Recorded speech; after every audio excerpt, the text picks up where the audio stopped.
G'day everyone, welcome to another Saturday. You've made it, well done. Give yourself a massive, huge pat on the back. How's your synthy week been? Mine's been pretty good.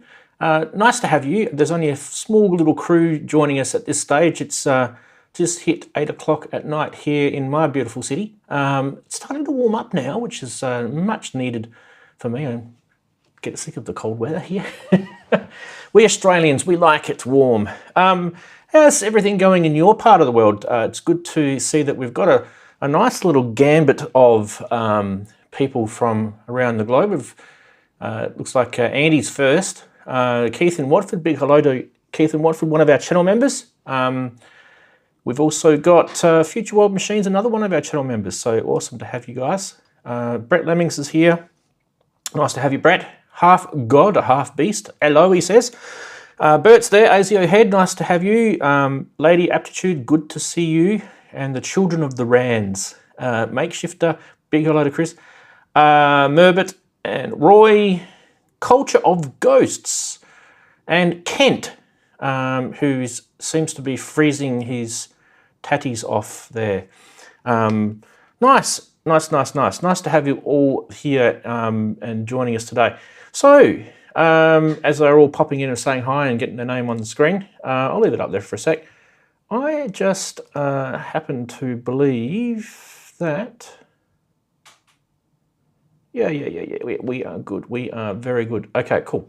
Right, so today's topic. We don't have any video guests who are here just yet, but we do have a full house of video guests again this week. So hopefully you guys are enjoying the people that come on this show and you're not just having to put up with me chatting the whole time. But today's topic is a good one, I believe anyway, and that is planning your modular. And we're gonna actually do that today. So we're going to go through and we're actually going to pull my case apart, and we'll sort of work out like how we're going to do this. And some of you guys will probably think, oh, this is a bit, you know, boring, but it's not. It's not, because I'll tell you why. When you've got a case full of stuff like this over here, all right, and I'll just turn me off so you can see my hand. So this case here is the one we're going to do. The one that's up the top, not the nifty stays as it is, but just above it here, the Behringer Go case. Well, I thought we'd pick on that. I have, during the week, decided that I definitely want to put some new modules in there that I haven't actually opened yet. I don't even know if they work. So we could be plugging modules in that are broken. Haven't even tested them. They'll be sitting in boxes. I'm going to be pulling out some, but not all, of the modules that are in here. And some of them I don't really want to pull out. So they're going to be temporary. They're just going to come out for a little while, maybe a couple of weeks or something. But they're just going to be temporary. And I kind of feel like I just want to play with some things and work out whether I like things and whether I don't. And as a result of that, I thought this is a really good opportunity to talk about actually planning a case. And there's a lot of thought that can go into it and might be completely random when you think about it, but I don't think so. I think a lot of us, like to have a certain layout, a certain way that we work. It's a kind of a functional sort of muscle memory, maybe some sort of systematic things. Sometimes it might be influenced by subtractive synthesis. Sometimes it might be influenced by the actual purpose of the modules. So we will talk about stuff like that as we go through. So we're also going to be talking about power consumption, and that's something that a lot of us do forget about. So things that, these cases that you buy, like the Behringer Go, and just next to it you can see down here, that's a Arturia rack brute. There's two of them, there's another one there as well. And the Nifty case and the Nifty keys, they all have a finite power consumption, power supply in them. And that means that you can't really exceed the maximum voltage, and I definitely don't recommend you put more modules consuming more powers in than what your case can handle, and that's where things can go bad actually. So we do need to do that, and I think sometimes we need to know how to do it and how to understand it. So one of the things you could do, I guess, is you could pop on over to your modules, and you can see I've got a whole pile of modules here in front of me, literally right here in front of me, and some of them I've already opened. Some of them, that's how they come, and some of them haven't even been opened yet. But you can see with these, they don't have a lot of, the Behringer ones especially, don't have a lot of information on them. So you have to open these up and you have to look in. If there's a manual in there, it might tell you. If there's not, you might have to look online. Whatever the story is, you're going to probably have to go through and work out how much power these things consume. Or do we? Well, the good answer is maybe that might be a bit convoluted. There might be an easier way. And yep, there is. There's a thing on the web and it's called Modular Grid. Thank God for Modular Grid, I reckon. Modular Grid is an amazing website. A lot of people have known Modular Grid purely to search for modules. And they would have seen this part of Modular Grid, right? Where you can search for modules, you can find function, manufacture, and that's the part of Modular Grid that most people know about. And then when you do find a modules that you like, you can click on it and it will take you to, actually I didn't want to do that. When you click on it, it will take you to a page all about that module. But there's another part of Modular Grid that a lot of people don't know about, and that's called the rack management part of it. And so one of the things you can do is you can load your rack in here, and you can see I've already pre-populated this, and this should be exactly the same as this rack here. So let's see if it's right. So yep, it looks pretty right to me. Okay, so they're all the modules that are currently in this rack. And down the bottom, which I think is absolutely genius of these guys, is the power consumption information down here. So you can see that I'm using 1592 milliamps, or 1.5, 1.6, you might as well say, amps. And it tells you on the plus rail and the minus plus 12 volt rail and the minus 12 volt rail and any 5 volt rail, because don't forget Modular actually has 3 voltage rails. So you can see that it's using 669 milliamps on the minus, on the negative rail, no 5 volt rail. Depth we don't need to worry about. This price is interesting. So sometimes this price is kind of like a reminder of how much money I've spent. In some cases, too much. So it looks like that particular configuration is around 3,000 euros. Wow. When you think about it like that, that is nasty. I don't know how accurate that is, by the way. So we would literally have to go in and check to see if these modules are valued at what they say they are in here. I don't know why it says euros too. I wonder if you can change that. You probably can. Anyway, so you can see a whole bunch of racks in here. And the whole point of this is so that we can plan this out on paper as such, on screen, you know, before we go and touch our actual racks here, before we actually touch this stuff here. One of the first things we might do is we're going to turn this off. So let's turn this off. So we're not going to give ourselves any electrical issues.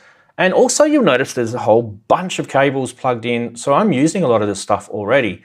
And unfortunately, some of these modules I am going to keep in there, but some of them I'm not. And I do have a bit of a list that I want to get to. Now if I find it now. Right. So I prepared this earlier. Give me a second. I'm just going to paste that into here so you guys can see it. So this is what I want to be my end result. Now there's one exception to this, which is the yellow orangey coloured Dreadbox module. I won't be able to put that in because it hasn't arrived in time for the show. It doesn't matter, it wasn't necessarily for the show, it was just that I wanted to put it in there. I might just leave it as a blank, or I might put something else in there for now. And I'll show you guys actually a really cool trick with Modular Grid when you do have blank spaces, and how it can actually help you find modules to fill up blank spaces so you don't have to always put those blank panels in. Anyway, let's go through doing this. You can see there's modules in here that are definitely still there, like maths and the planner and There is Rachel's there. There's a few anyway, and there's some modules that are new that I haven't ever used before, and there's duplicate modules and things like that. So we're going to get into that. So that's our goal. So the first thing is, let's turn my little head off here, and we'll head on over to the rack over here. Do we need to zoom in a bit, or are you guys happy with that? Let me just keep an eye on the chat too, because I know that there's plenty of people watching. Okay, first thing I would probably suggest that we do is get some sort of tin to put. I'm going to use this Nerly's tin. We're going to need to put a whole bunch of screws and bolts and nuts and things, and we need to have that sort of nearby. So I would definitely recommend just some sort of lid or tin that we can use. So I'm just going to put that just here. Now, I am going to, there's actually a lot of stuff in here that I actually currently use, and some of this is already plumbed in, where I've actually got even cable organizers and stuff in here. So I'm going to actually have to pull all that out. So going back to my little diagram, we're going to need to work out what we want to keep in here and what we're going to take out. And that's going to be what we're going to do using the Modular Grid website. So let's start with taking some modules out first, because unfortunately I'm going to be taking out my Metropolis. Now I love this sequencer. It is actually just absolutely brilliant. This is the original Metropolis. And it's not because I don't need it. It's because I'm going to be putting another sequencer in here, and you guys would have seen it flash before. It's the Moog clone sequencer from Behringer that I actually have never used it in here yet, so I need to get off my butt and use it. And so Metropolis is coming out, and that is going in. Now everything's turned off, so we're all good there. And these are my little cable organizers. I want to get them out the way. Let's unplug things that we don't need as we go. And as we pull modules out, we are going to have to unplug them as well. Now I tend to keep, just as a general rule, I keep module powers connected so that I don't ever muck up with that. So that'll come out. Now as we go, I'm going to need a place to chuck all this stuff. So yeah, where to put it? Where to put it? Maybe over there.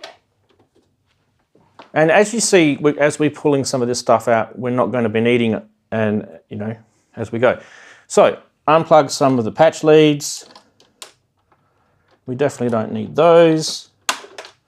And just kind of get yourself all prepared for some drasticness, because this is kind of very destructive, especially if you've got patches that you love. All that sort of stuff is going on the wayside here. So yeah. Anyway, yeah, some really disappointing patches that I've got to pull apart here just to do this. But anyway, that's how it works. I'm definitely not going to be using the continuum phaser, so that can come out. One of the good things about the sliding nuts in these cases is that you can slide modules around, which is actually the only time that I like this, and every other time I don't like it. I much prefer the fixed nut situation, but sometimes you do actually like to slide them around, and it's actually really handy. Okay, more modules coming out as we go. All right, so as you can see, I am slowly working that together. Now, as we go, what I might do is we'll head on over to Modular Grid and bring this back up again for you guys. Okay, so let's take out what we don't want in here. I definitely know I don't want that mixer, that's gone. Take it out. Cool. I don't want any of the System 100 stuff here. Don't worry. None of the System 100 stuff is going away, it's just getting taken out. I don't want that. I don't want that. Okay, what else is left? Where's my picky gone? Come back, picky. Okay.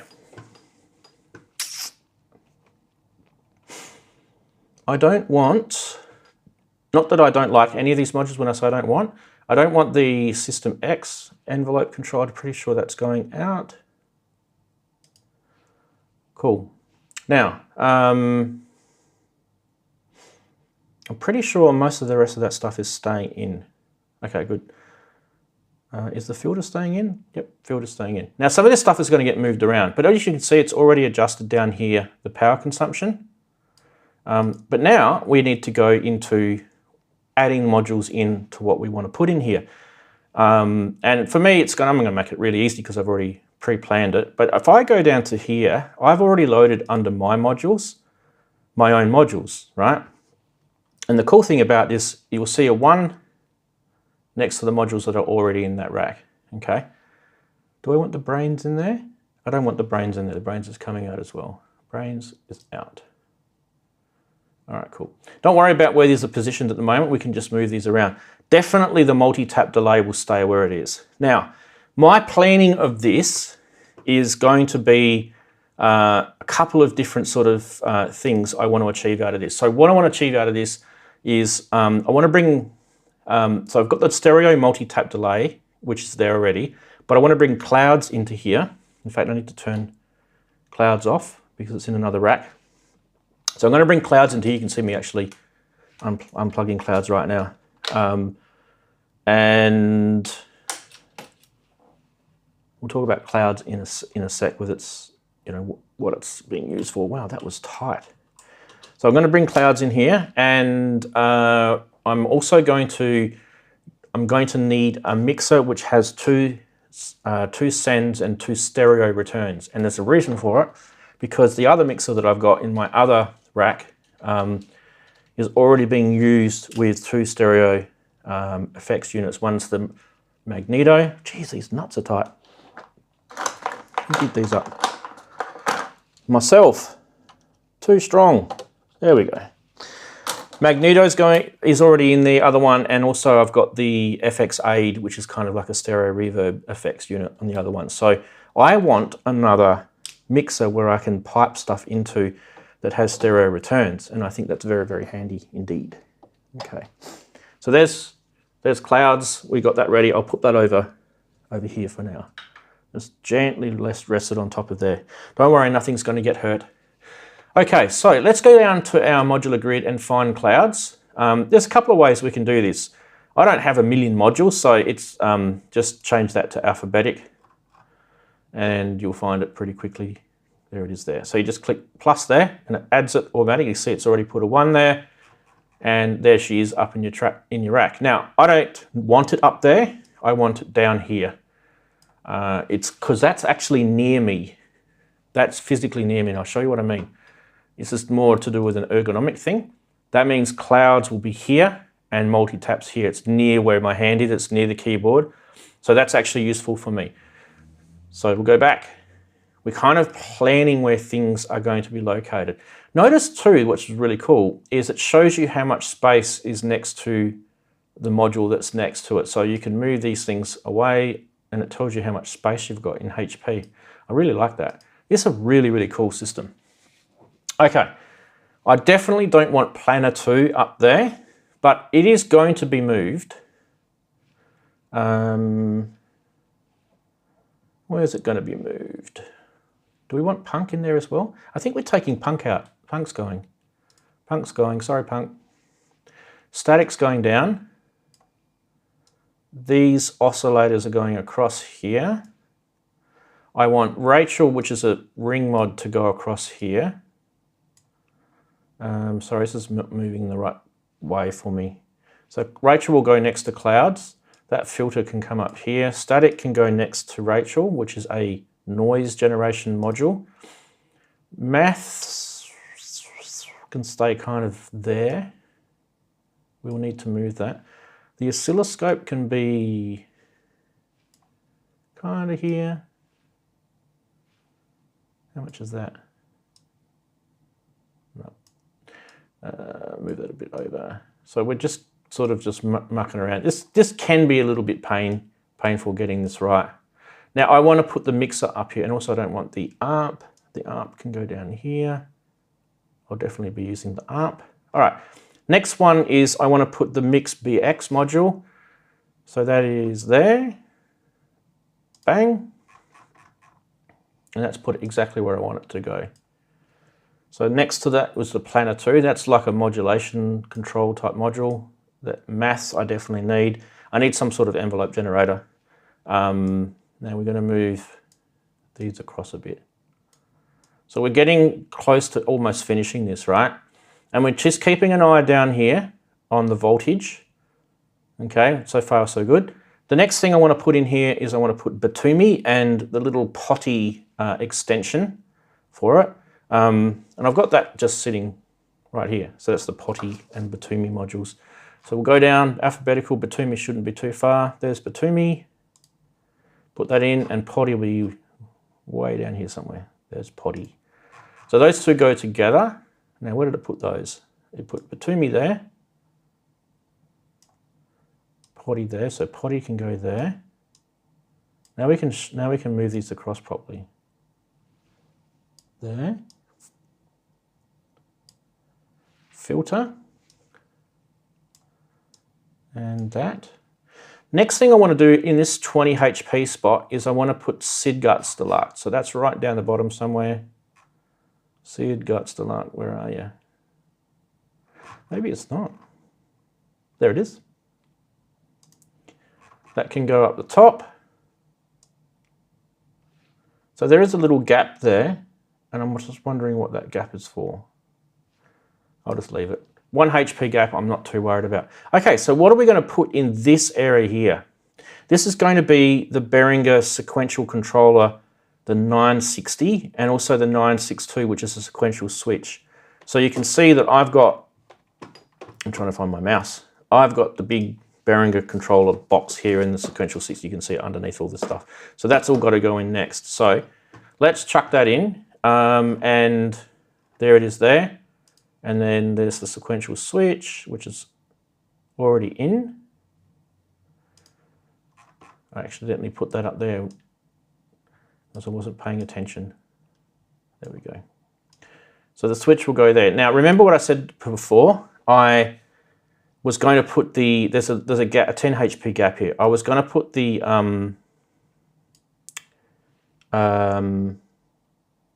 Euphoria, which is a Dreadbox module. I was going to put that in, and I haven't got it yet. So that's gonna be a 10 HP gap, but I have bought it. It's on its way. So let's put it in our planned module, but there'll be a gap on the actual case. So that's just for planning. And I just wanted to check my voltage now. I'm under what I need. I'm pretty sure I've got 3 amps maximum on here, so I'm well and truly under. And that's the main thing. Now this particular setup is actually cheaper than what I had before. So there you go. Not that I care, but this is more a functional setup. All right, so what's the plan with this? Okay, so there's two kind of main plans and then some sub plans that are kind of more erratic than that. Number one is I want to play with this. That's why I took the Metropolis out. I want to play with this controller. This is kind of like a three channel or not sequencer, and the other part of it is that I want to use this mixer to route clouds and the multi-tap delay through as a send FX and return. Over on the left, I've got SID. I want to bring some of that sort of chiptune sound back in, and then I've got a 2600 VCO, and I've got a Moog sounding filter there. Maths is my EG, my envelope generator. There's 2 in that, so that's plenty.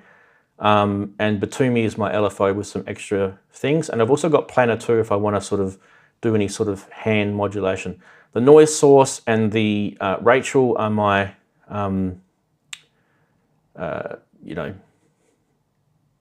ring mod, and there's another envelope generator in there as well if I need 3. And that's a more sort of standard ADSR one. And when a euphoria turns up, that's actually, I believe it's an 8-stage phaser or 10-stage phaser or something like that. So that'll be interesting when that turns up. So that's the kind of theory behind it. All right, so now that I've explained all that to you and I've already made that change, let's have a little quick look at what you guys are talking about. Okay. Just having a quick look at you, and is there any questions? Any questions as I go, guys, just sing out. Because this is kind of, you know, it's kind of methodical, but at the same time, it's kind of, you know, it's one of those sort of things that you got to plan.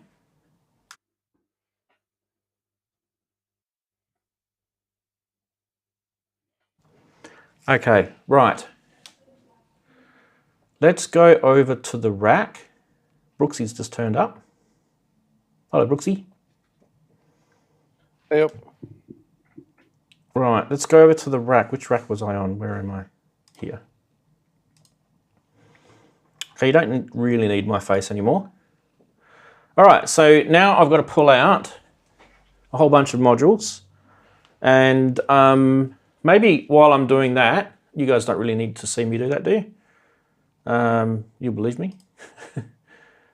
What was I going to do? I was going to quickly turn on my PTZ camera and zoom in a bit more, zoom up, left, in, right. That'll do. Is that kind of got everything in just slightly to the right more? That's got everything in it, yeah. All right, so I'm going to start pulling that apart, and maybe Brooksy, you could say good day to everyone while I'm doing that. I'm typing as fast as I can. Oh, hello everyone. You all right? I feel like death on a bad day. There we are. What am I supposed to say? Tell everyone how your week's been. Whatever you want. Yeah. Oh, right. Well, yes. Well, Thursday I went to Derby for the EMOM, but I didn't play. I wasn't ready and all sorts of bits and bobs. And yeah, so well, I went. That was a good event. I didn't stay till the very end, but I enjoyed that. Kent's got a knack of Kent. What am I talking about?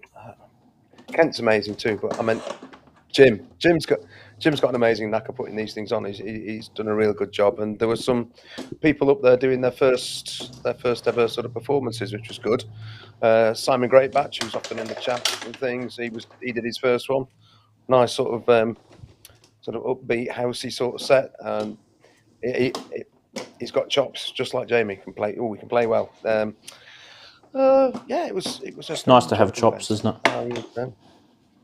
Yeah. Something that I don't possess. Yeah, right. And the next one. So. I mean, it's one of those things. I've been playing piano on and off all my life, but I've just never been that committed. Do you know what I mean? To sitting down and doing the discipline learning sort of thing.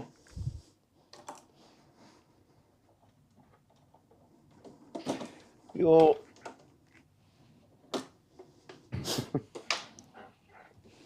Right. So as we go, I'll just give you a quick look. So I'm just slowly pulling, just as you guys see, I'm just slowly pulling all the cables out, all the patch cables that is at the moment. And then I'll cross back over in a second. Brooksy, you can still have a chat to everyone. Do you want me to put...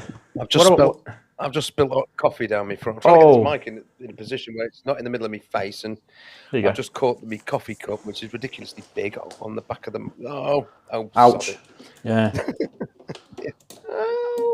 I finished my coffee before the show today. I thought I won't drink it on the show. Someone was whinging that they could hear me gulping. Oh. You can't win, honestly, mate. In YouTube land, you'll always offend someone for something. Yeah, fair enough. We haven't come here to listen to you drinking your coffee. Yes, exactly. Exactly. Now. So we're here for 2 hours. Sod off. Yeah. What do you want us to do? Die of starvation?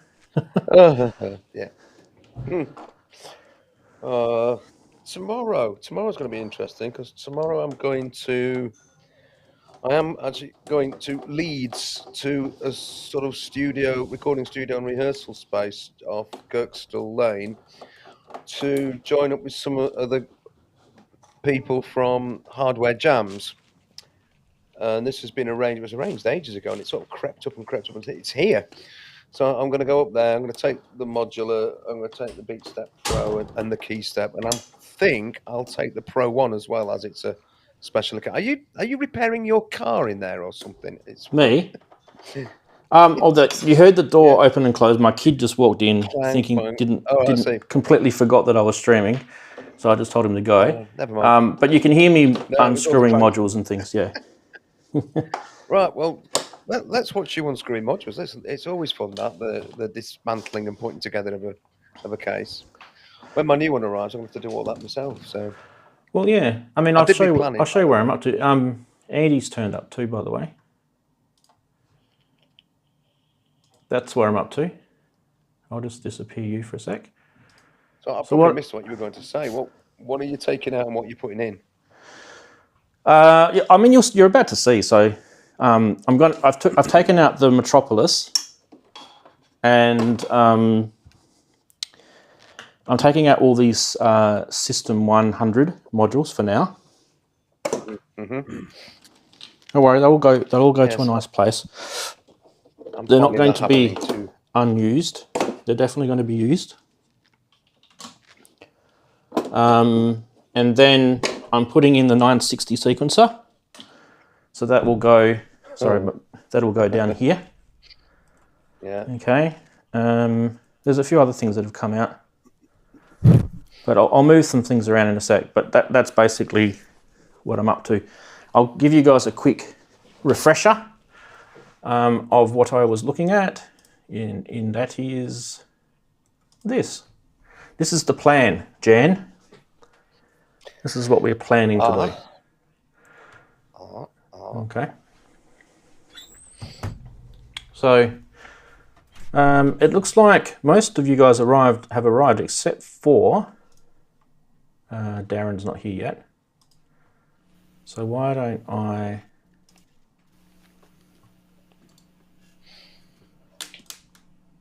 I'll cross to here. Darren will appear in a sec. The other guys are setting up. So, yeah, I'll keep going with this stuff, okay? And I need to fix up Ian's mic. What's Ian on? He's on guest 3. Hello. We can hear. Hi, everybody. There we go, fixed. Hi, Ian. Hi, Andy. Hi, Andy and Andy. How's it going? Hey. Hey, Andy. Yeah. Now, where's my camera gone that I had? There. Hey, Darren. Hi, Darren. There. All right, you're all there now.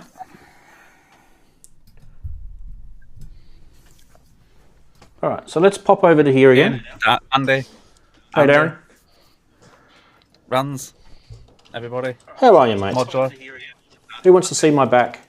Hey. Magnificent, Ranzee. Magnificent it is. It is my back. I'm very proud of that back. I might need to. Well, I'm kind of not left-handed. It's a bit annoying actually. It's better than my back. Hey, Rand, did you bring up Nurlies yet? No, I haven't brought up Nurlies yet. I've got them right here though. There's my Nurlies. Nurlies. I've got a little song about that. Right. So we want to put that down there. We're going to take Punk out. See you, Punk.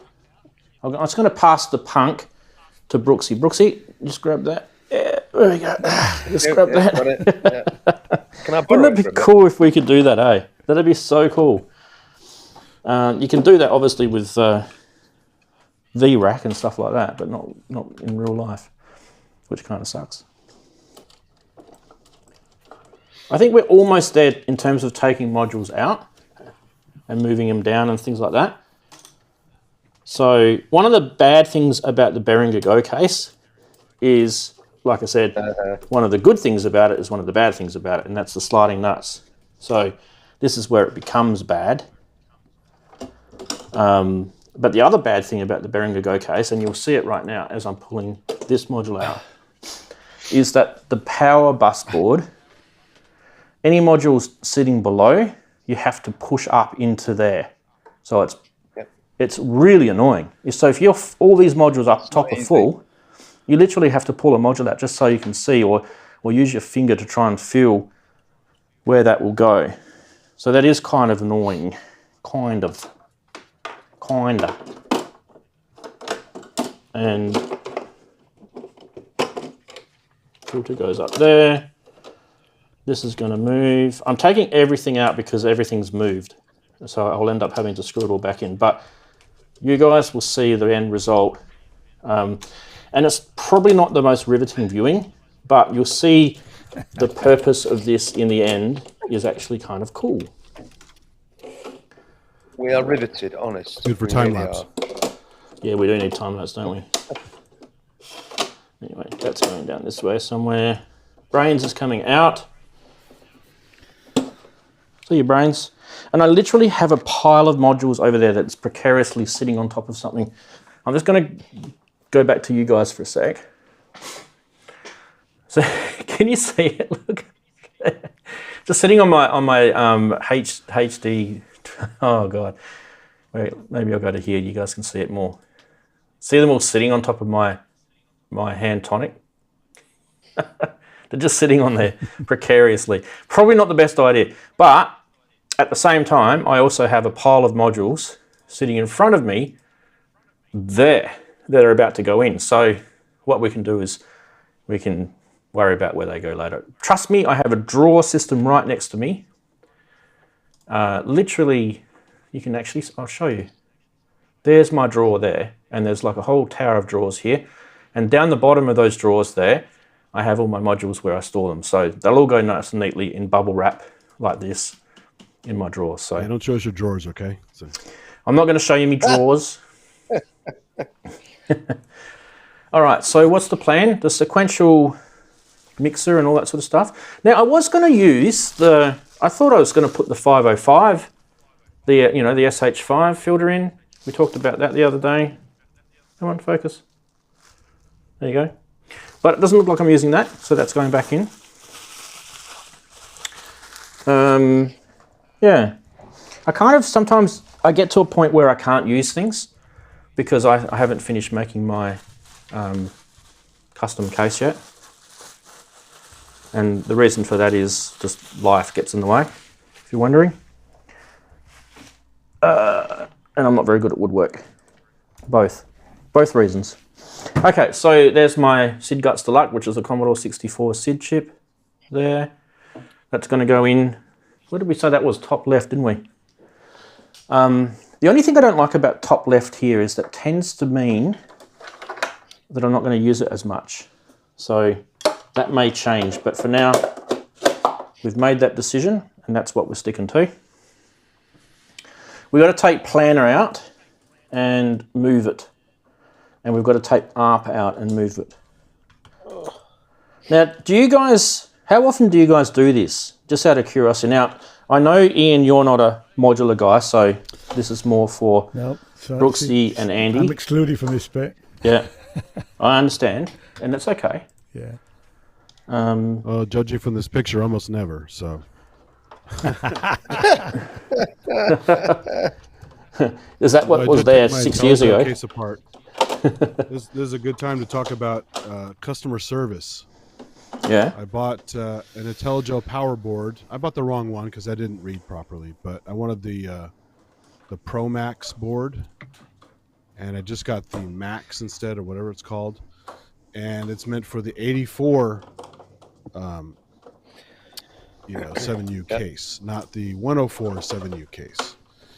And so my mistake, I didn't even open the box, knew immediately it was wrong. It was too short. It didn't have enough plugs.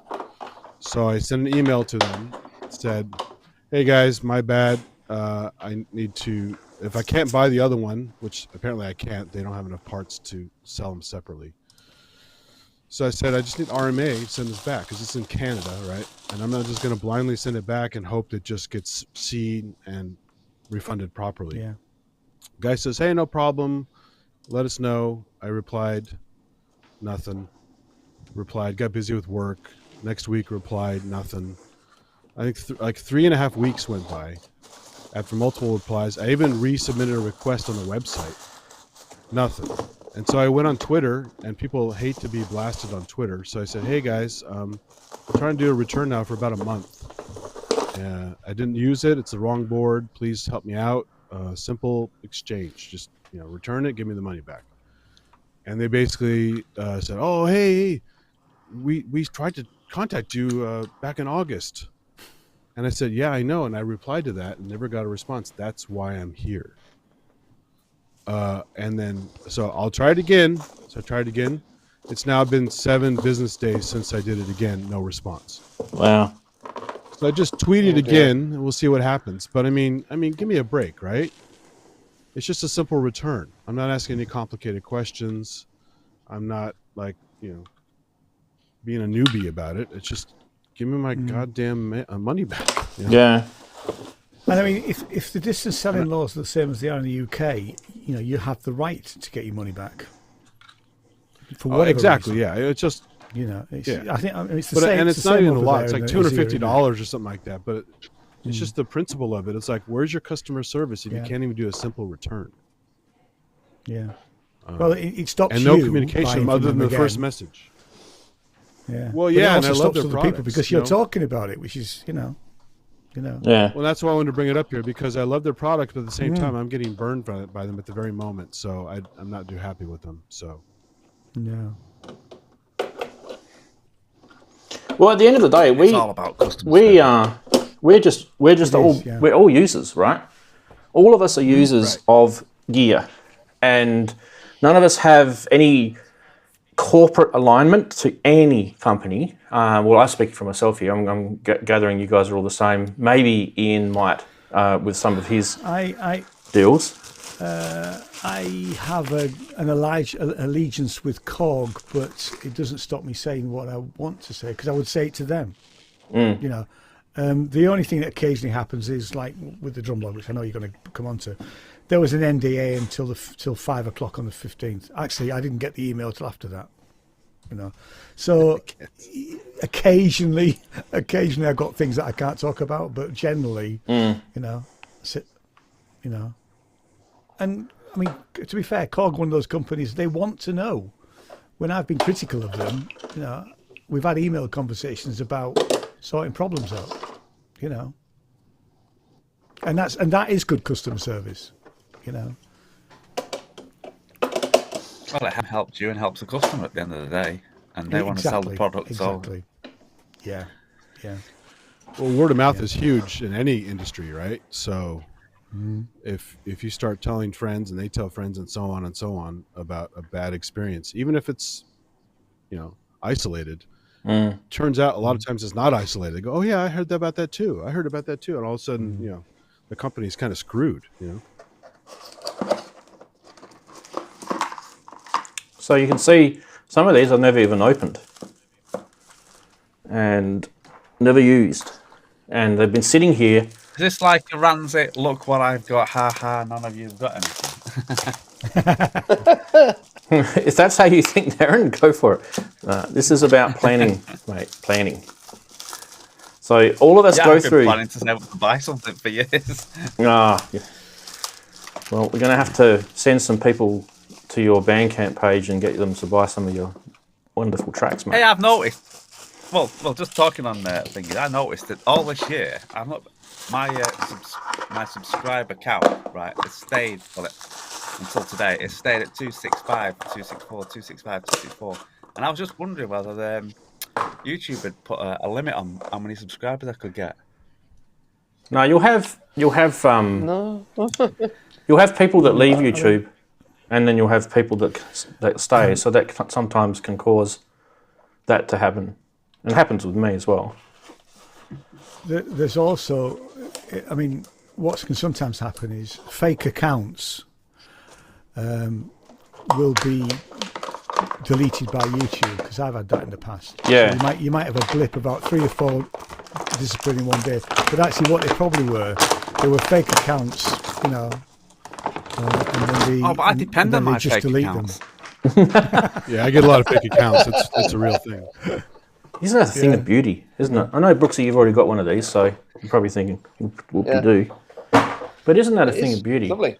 It's a lovely little module. Have you used it yet? Is that the first time it's come out? This is the first time it's come out the pack. I've actually had it sitting here for months. Right.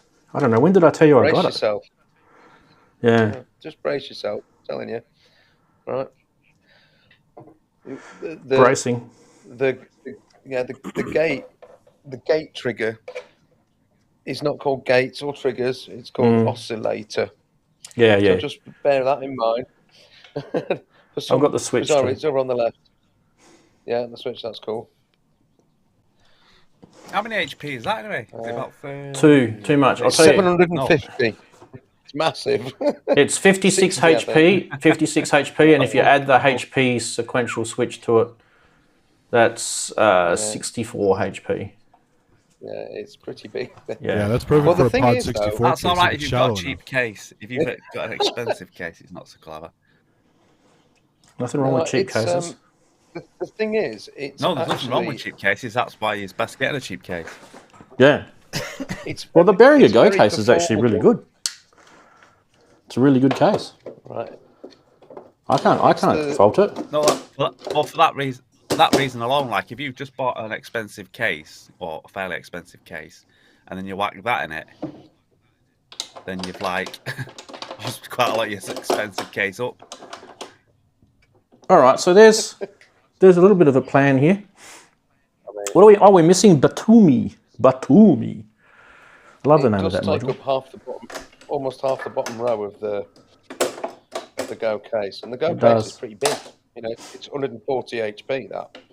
So you've got to be happy that you are going to use that and perform with it. But as I was sort of trying to say a bit ago, it's actually very performable.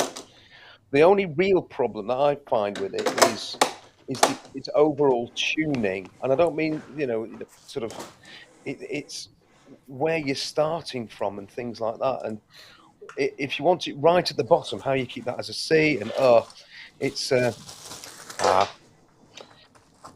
fun though, and it does do what you expect it to do. And it makes you sound like Tangerine Dream, which is always good.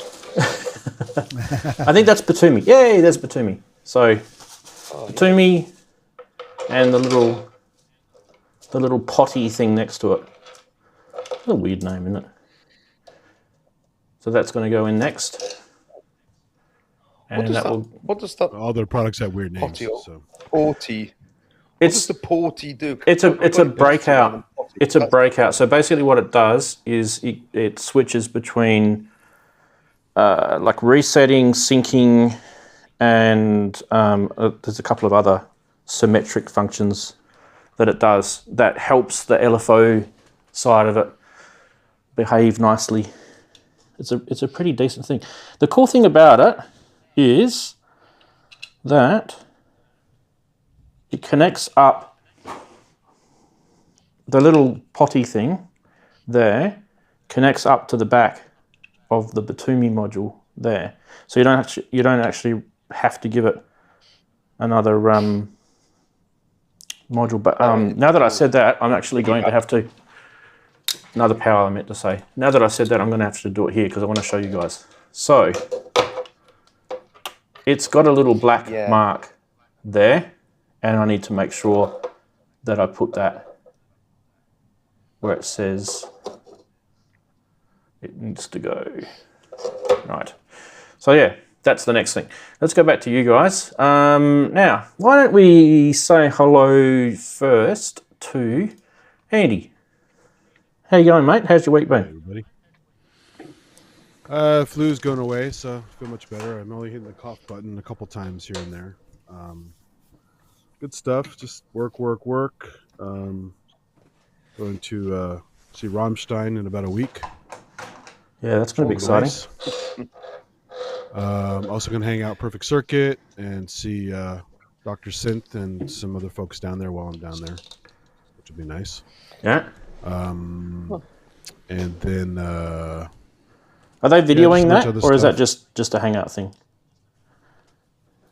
Nothing official. And then I'm going to go to Yosemite and use my telescope a little bit because I totally missed that from all the pandemic crap. So Yeah. kind of a big round trip of fun. And just other than that, lately doing some jams here and there for hardware jams, but I'm doing a lot more of the microscope stuff now on my Micro Attic channel. So Yep. if you guys don't mind creepy crawlies and you haven't seen it, check it out. Yeah, it's good. You do your I got little. Rich Hilton in there Yeah, it's last great. night. Rich Hilton joined for a while, so Yeah. it's been nice. What was I going to show you guys while you're talking? That is pretty much, other than the Dreadbox module, which is on its way. That's where the gap is. That I haven't screwed anything in yet. There you go. That's pretty much what we planned. Let's have a look at Modular Grid to see if we got it right. I'm just checking before I show you. Is it? Yep. It's the phaser, isn't it? Oh, Brooksy, straight. You're going to get the phaser. Of course I am. What do you know? Yeah. You know me too well. You know, it's interesting, Rance, because I was looking at that. God, look, what do we like, me and you? I was looking at that too because it's about half the size of the Behringer System 100 phaser. Yep. And really, in that module, all I'm using is the phaser. I don't use the other bits. Occasionally the other LFO, but that's not so critical. So I was thinking, if I'm going down from the 180 to the 140 case, I'm going to be losing about 80 HP. You know, so I need to think about what's not going in, shrinking down things that I need. I was thinking, well, you know, can I justify putting that bloody big module in just for a phaser? I thought, 10 HP versus where is it? Yeah, Where is it? 18 HP they are. 16 I think, HP. Yeah.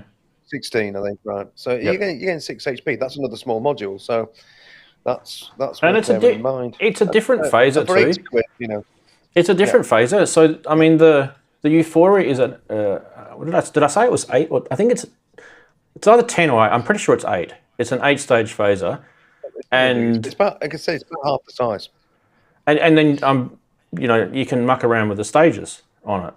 So that's actually pretty cool. So whereas the System 100 one is literally set, and all you can do is just adjust the rate and the mix and I think a bit of resonance, which is not that resonant-y. It's a weak brightness to it, which I think is a little bit disappointing. It misses that colorization that some of the other phaser circuits have. So yeah. Anyway, that's the reason. We'll see what it sounds like. We'll see what it sounds like when I get it. Just asking you, Rance, can you tap out the LFO from it? Can it act as a separate LFO or take the LFO signal out? Because those Dreadbox modules are always multifunction, aren't they? Multi-purpose. They're not just one thing. I'm just going to bring up the info page and we can have a look at it. I think you can on the delay module. Okay, so it has feed, manual rate, level. Okay, so feed, and then you've got down the bottom, you've got your 8-stage and your mixed, and then you've got your 10 volt PP. Right. And yeah, okay. So that's just. What was your question? Can you what? It's got an internal voltage controlled LFO. It says there with triangle shape.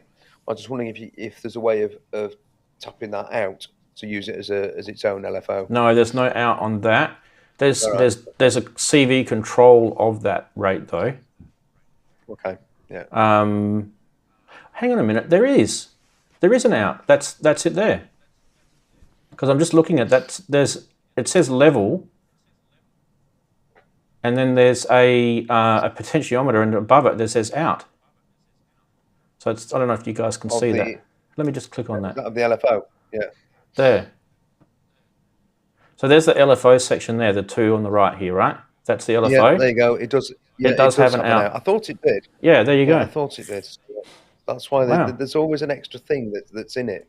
Yeah. That's what's clever about these Dreadbox modules.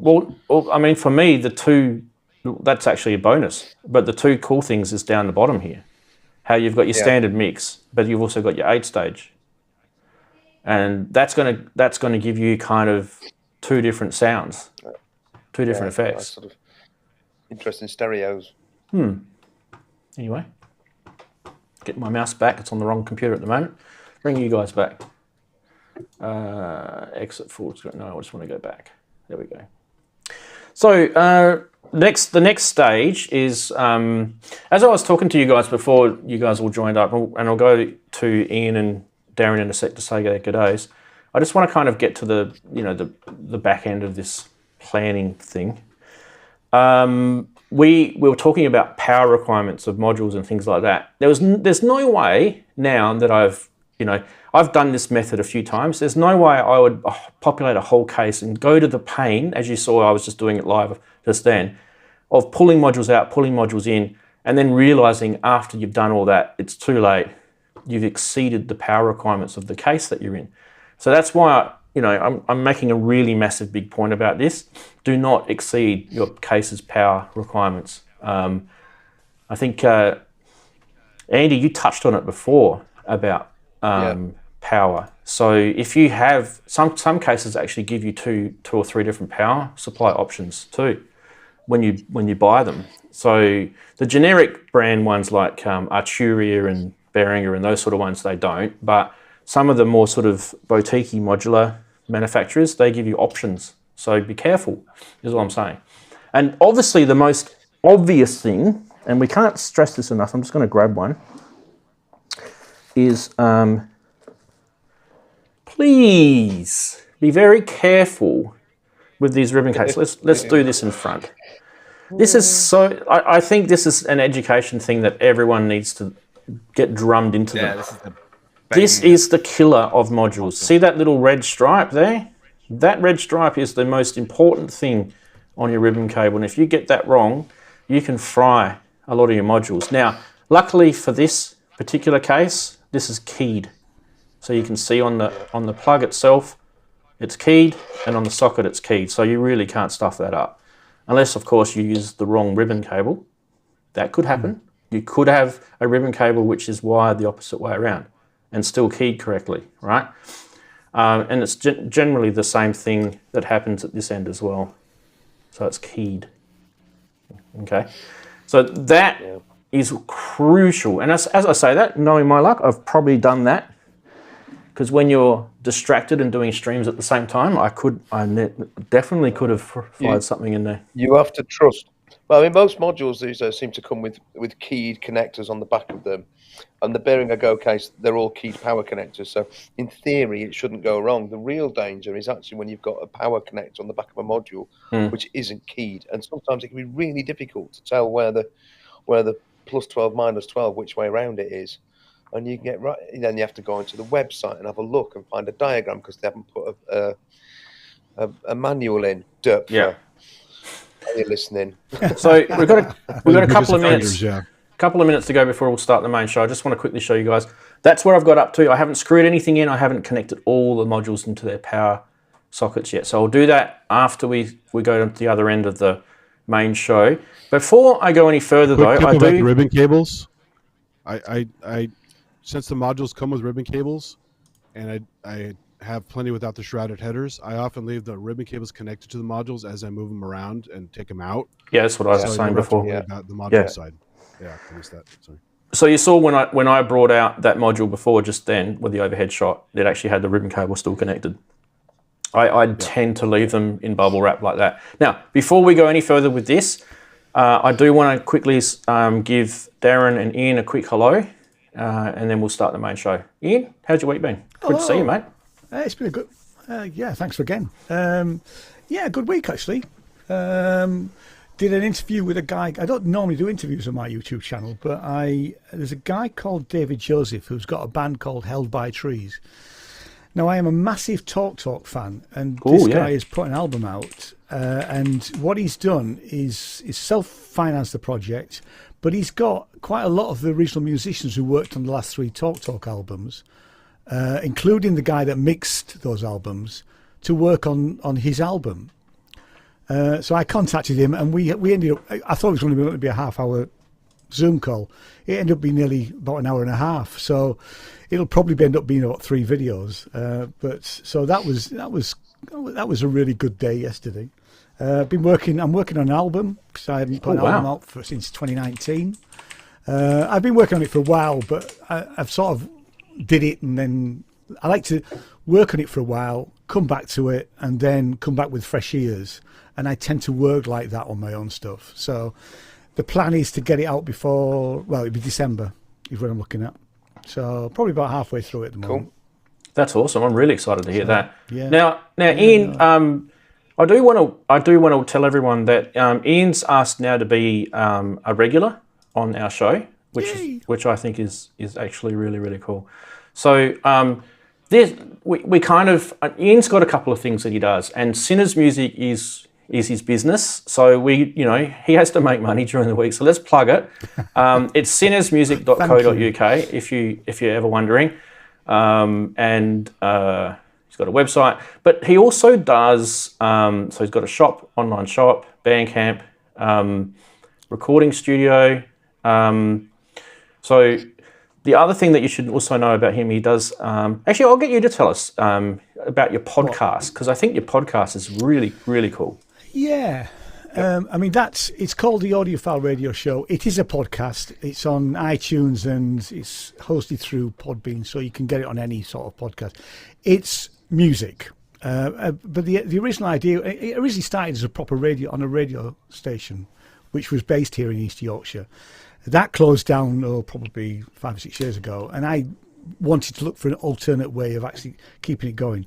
It's once a month. It's the first of the month, so the 1st of September was a show that was done based on the fact that we've been to Edinburgh Fringe and the stuff that we saw there. We're back to a more normal show on the 1st of October, and it's sort of more esoteric music, stuff that you wouldn't normally get in the charts. I've played you, Ranzee. I've played Darren. Andy Synth Addict's been on there as well, as has Mr. Brooks. So I'm always open to for people to contact me through probably either Facebook or Twitter, and if I like your stuff, I'll play it. It's as simple as that. Awesome. So awesome. It's about 2 hours, but you can there's no adverts and any of that sort of business. It's just me telling you a bit about what's going on and then playing the music. It's all about music. Fantastic. Awesome. Good. It's very good. Right. Always entertaining. Always good stuff. And we'll quickly cross over to Darren. Give him a chance to say hello to everyone. How's your week been? Hello to everybody. Week's been I've been working, so I don't get much time in the studio. It's a bit of a downer. But I've been working hard on that little secret EP for all the people that I said I was going to try and give it out to. The people who bought something from me on Bandcamp. It's something to give back to them. So I'm hoping it's going to be finished in the next couple of weeks. Actually, it's almost done now. So that's what I was doing this morning, and I've not had a chance to write anything to go on YouTube. So, because I've been busy doing that. So, other than that, just work and getting as much time in the studio as I can. If I do anything for tomorrow, it'll have to be done in the morning and then put up in the afternoon.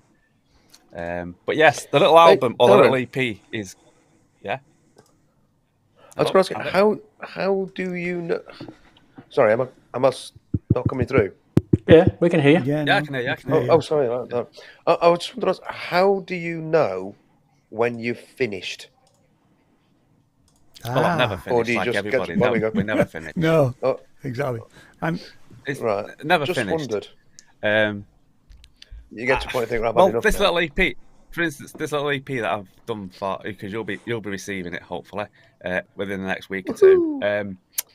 Even now, I don't feel as though it's finished, but it is finished. If you say, "Oh, that's finished," but I would say it's not. But you know what? Yeah, you write tunes.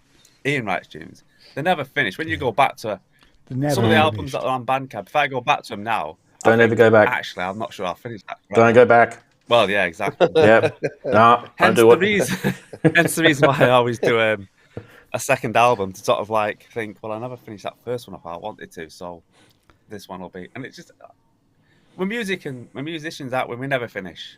Mm. We just evolve and sort of continue from where we left off. We're never finished. Nothing's ever done. Right. Now, what happened to Well, you, that's not Darren? the But Why, if you like the orb, That's probably very true. why are you not in the middle? sorry. That's weird. It's not your fault. He's on my, But yeah, he's on my screen. this the EP's very orb. But, well, it's not orb. If you don't, I think Future World Machine said there that he's not a fan of the orb so much. But it doesn't matter if you're not a fan of the orb because you'll still like this. It's yeah. Well, you'll track listing on Bang will see what's on it. So you've got things like the Iron Chicken and the Noise Machine and Mad Cow on the piano is 2 of the tracks. Awesome. So, yeah. Awesome. How do you pick your titles? Well, those 2 titles were picked because what's in the track. All right. And so track 1 is Echo Billy, which has been on YouTube, which is very orby. If you can flick back on my YouTube channel and look for Echo Billy, then it's Lost Fluffy Clouds, so you've got an idea where that's going. Yeah, And then Iron Yeah, Chicken and the Noise Machine, and Mad Cow on the piano, which are you're gonna like them too. Well, you're gonna like them all, I think. But yes. But the 2 last tracks, the piano is because of what's on the track, but I can't say no more. But those people that have bought something, you'll find out. Awesome.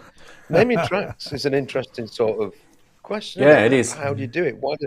Yeah. I get little phrases that pop into my head and I write them down sometimes, and I've got more in tracks. It's more often album titles, and I think one day I'll get around to writing that album. Yeah.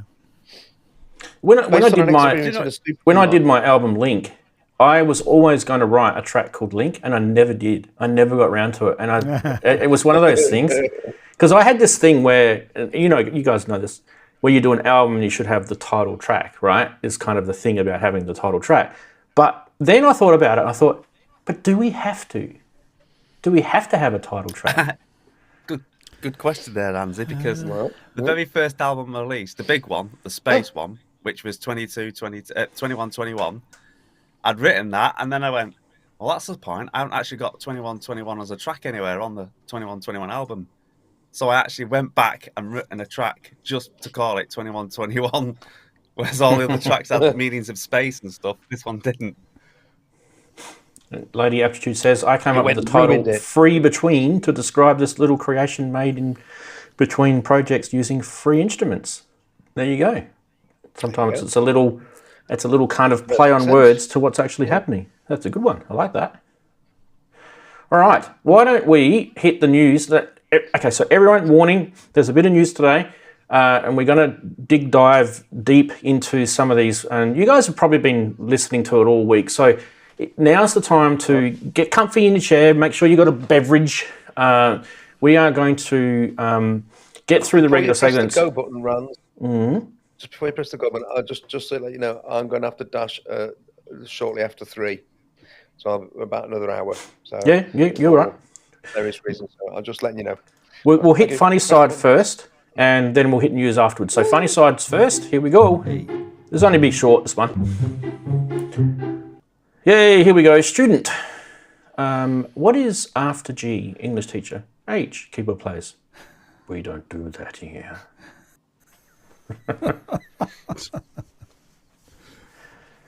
You have to think about that for a couple of seconds, but I think you guys get the gist of that one.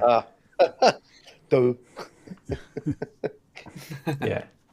If you're playing in H, there is something drastically wrong, is what I'm saying. What about this one? We're just talking about naming songs. Just released my new EP on cassette, $25 plus shipping. DM me if you're interested. Electronic avant-garde noise poem number 77 with reverse sample of cats fighting in the background.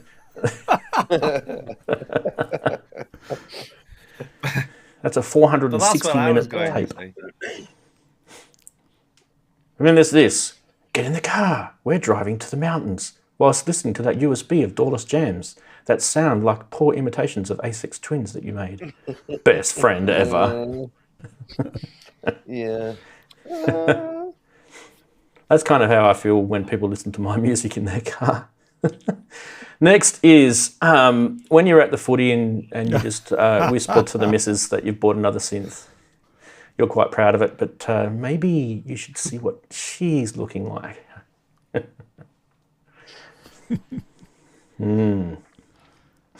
Some of us don't have that problems, but I do. Favourite meme, people in the chat and also people on the screen here. Favourite meme so far this week? I think mine's got to be the cassette because I can relate to that. Cassette, yeah, with the cats. I think so. Cassette was good. Cassette for me too. All right, cassette it is. And what are the chatties saying? Chatties are saying nothing yet. Come on, chatties, get on with it. What are you guys doing? Babes? Yeah? Enjoy Babs? Cassettes. Okay, everyone's saying cassettes. Interesting. There must be a bit of delay today. It's about the There H is. thing. In the German notation, I'm fairly sure H is B flat, but I might be wrong about that. Because certainly Bach, Lady Aptitudes just mentioned it in the chat. Bach wrote a tune based on B-A-C-H, which I think was a B flat. But if anybody knows for certain, if any German speakers, I'm not for certain, but I believe there was back in time there was the key of H, but it's because of the long temperament. It wasn't equal. It wasn't equal temperament, was it? A flat wasn't the same note as this. So a C sharp was not the same as a D flat. It was slightly different, but then they created so it was bang halfway equal temperament. Anyway, we've all gone baroque. But no, I think you're right. I think there is something about the key of H back in time. Thank God you said Somebody B flat tells and not B sharp. Yeah. Yes. We should. But again, actually, in baroque temperament, a B sharp wouldn't be the same as a C Yeah. flat. Yeah. We've had this discussion before. In some situations, it would be. Let us do news, everybody. Let's go. Let's get stuck into it. Now, I wonder if my little thing's going to break like it usually does. Is it going to break? Yes, it did. It breaks. And I was tweaking it again today. I was tweaking it again today, and it still broke. Oh, my goodness. What do I need to do? Write to, I don't know, someone who cares. Contact their support and get ignored. Yeah, I have. Yeah, exactly. I seriously have. Anyway, I don't even think we need Andy, these you're things. hurting. I don't even think we need to. Andy, you need to stop being sour about these things, mate. Okay, so It's all right for you to say, laugh, Ranzee, so, want you your know. money.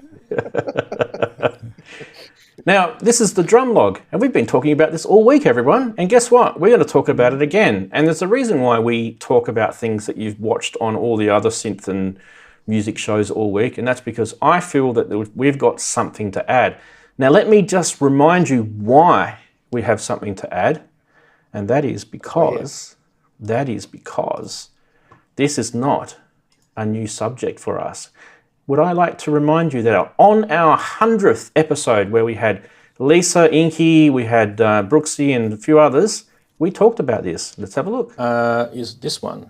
Now, this we haven't really seen a lot of information about yet because Korg have just snuck a little sort of sneak peek about this. But I thought we'd bring it onto the show and talk about it a bit more because I think this is going to be a pretty cool thing. I haven't seen a drum machine from Korg for a hell of a long time. I mean, if you discount things like Electribes and that sort of stuff, this is kind of a little bit different because this is actually an analog drum machine as well as digital synthesis and as well as PCM samples. So it's got a bit of the Electribe, hybrid thoroughbred in it, but it also has, some of its heritage in there from the old, who knows if it's got mini pops type, heritage. Who knows? We actually don't know. But so anyway, I'm going to pause it there.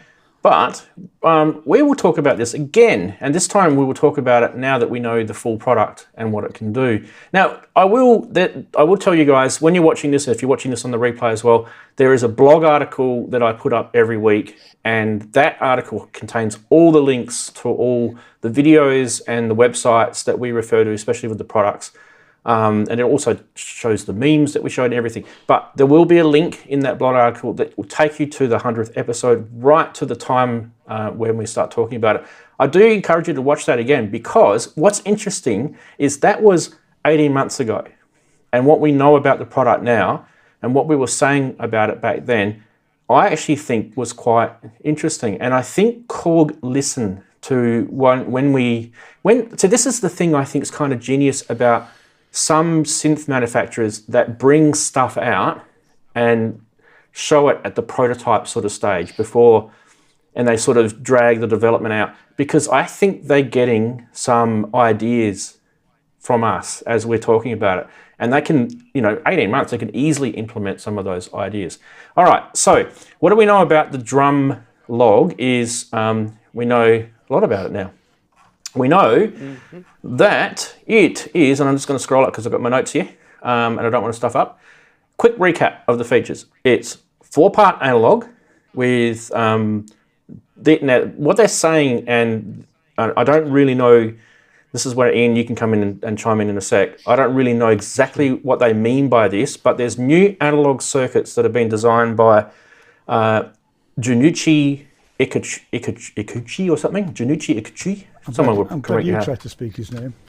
Yeah. Now, if you're wondering who he is, he's the guy that was behind the 2600 and the MS-20 Mini and the ARP Odyssey. So he's one of the engineers that was behind the analog circuitry for those. 6-part digital drum sounds. Now, the cool thing about the 6-part digital is they're PCM samples, or you can load your own. Now, that's massive. And then there's also the 1-part. Let's go back to my graphic, wherever it is. Is it this one? Yeah. There's also, you can see on the right-hand side, there's 1 part which says VPM, noise, and user. And that's actually just 1 part, and you can choose between the 3.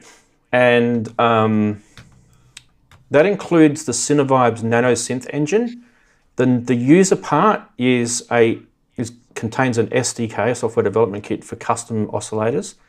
And on top of that, you've got 64 drum kits preloaded with 128 banks available. Plus, it's got a USB stick that you can plug into it, which you can pull samples in. And I think if you're looking at the Loopop video, you can load up to 32 meg of sample memory from what I've worked out there. Sequencer has motion control, which is really cool.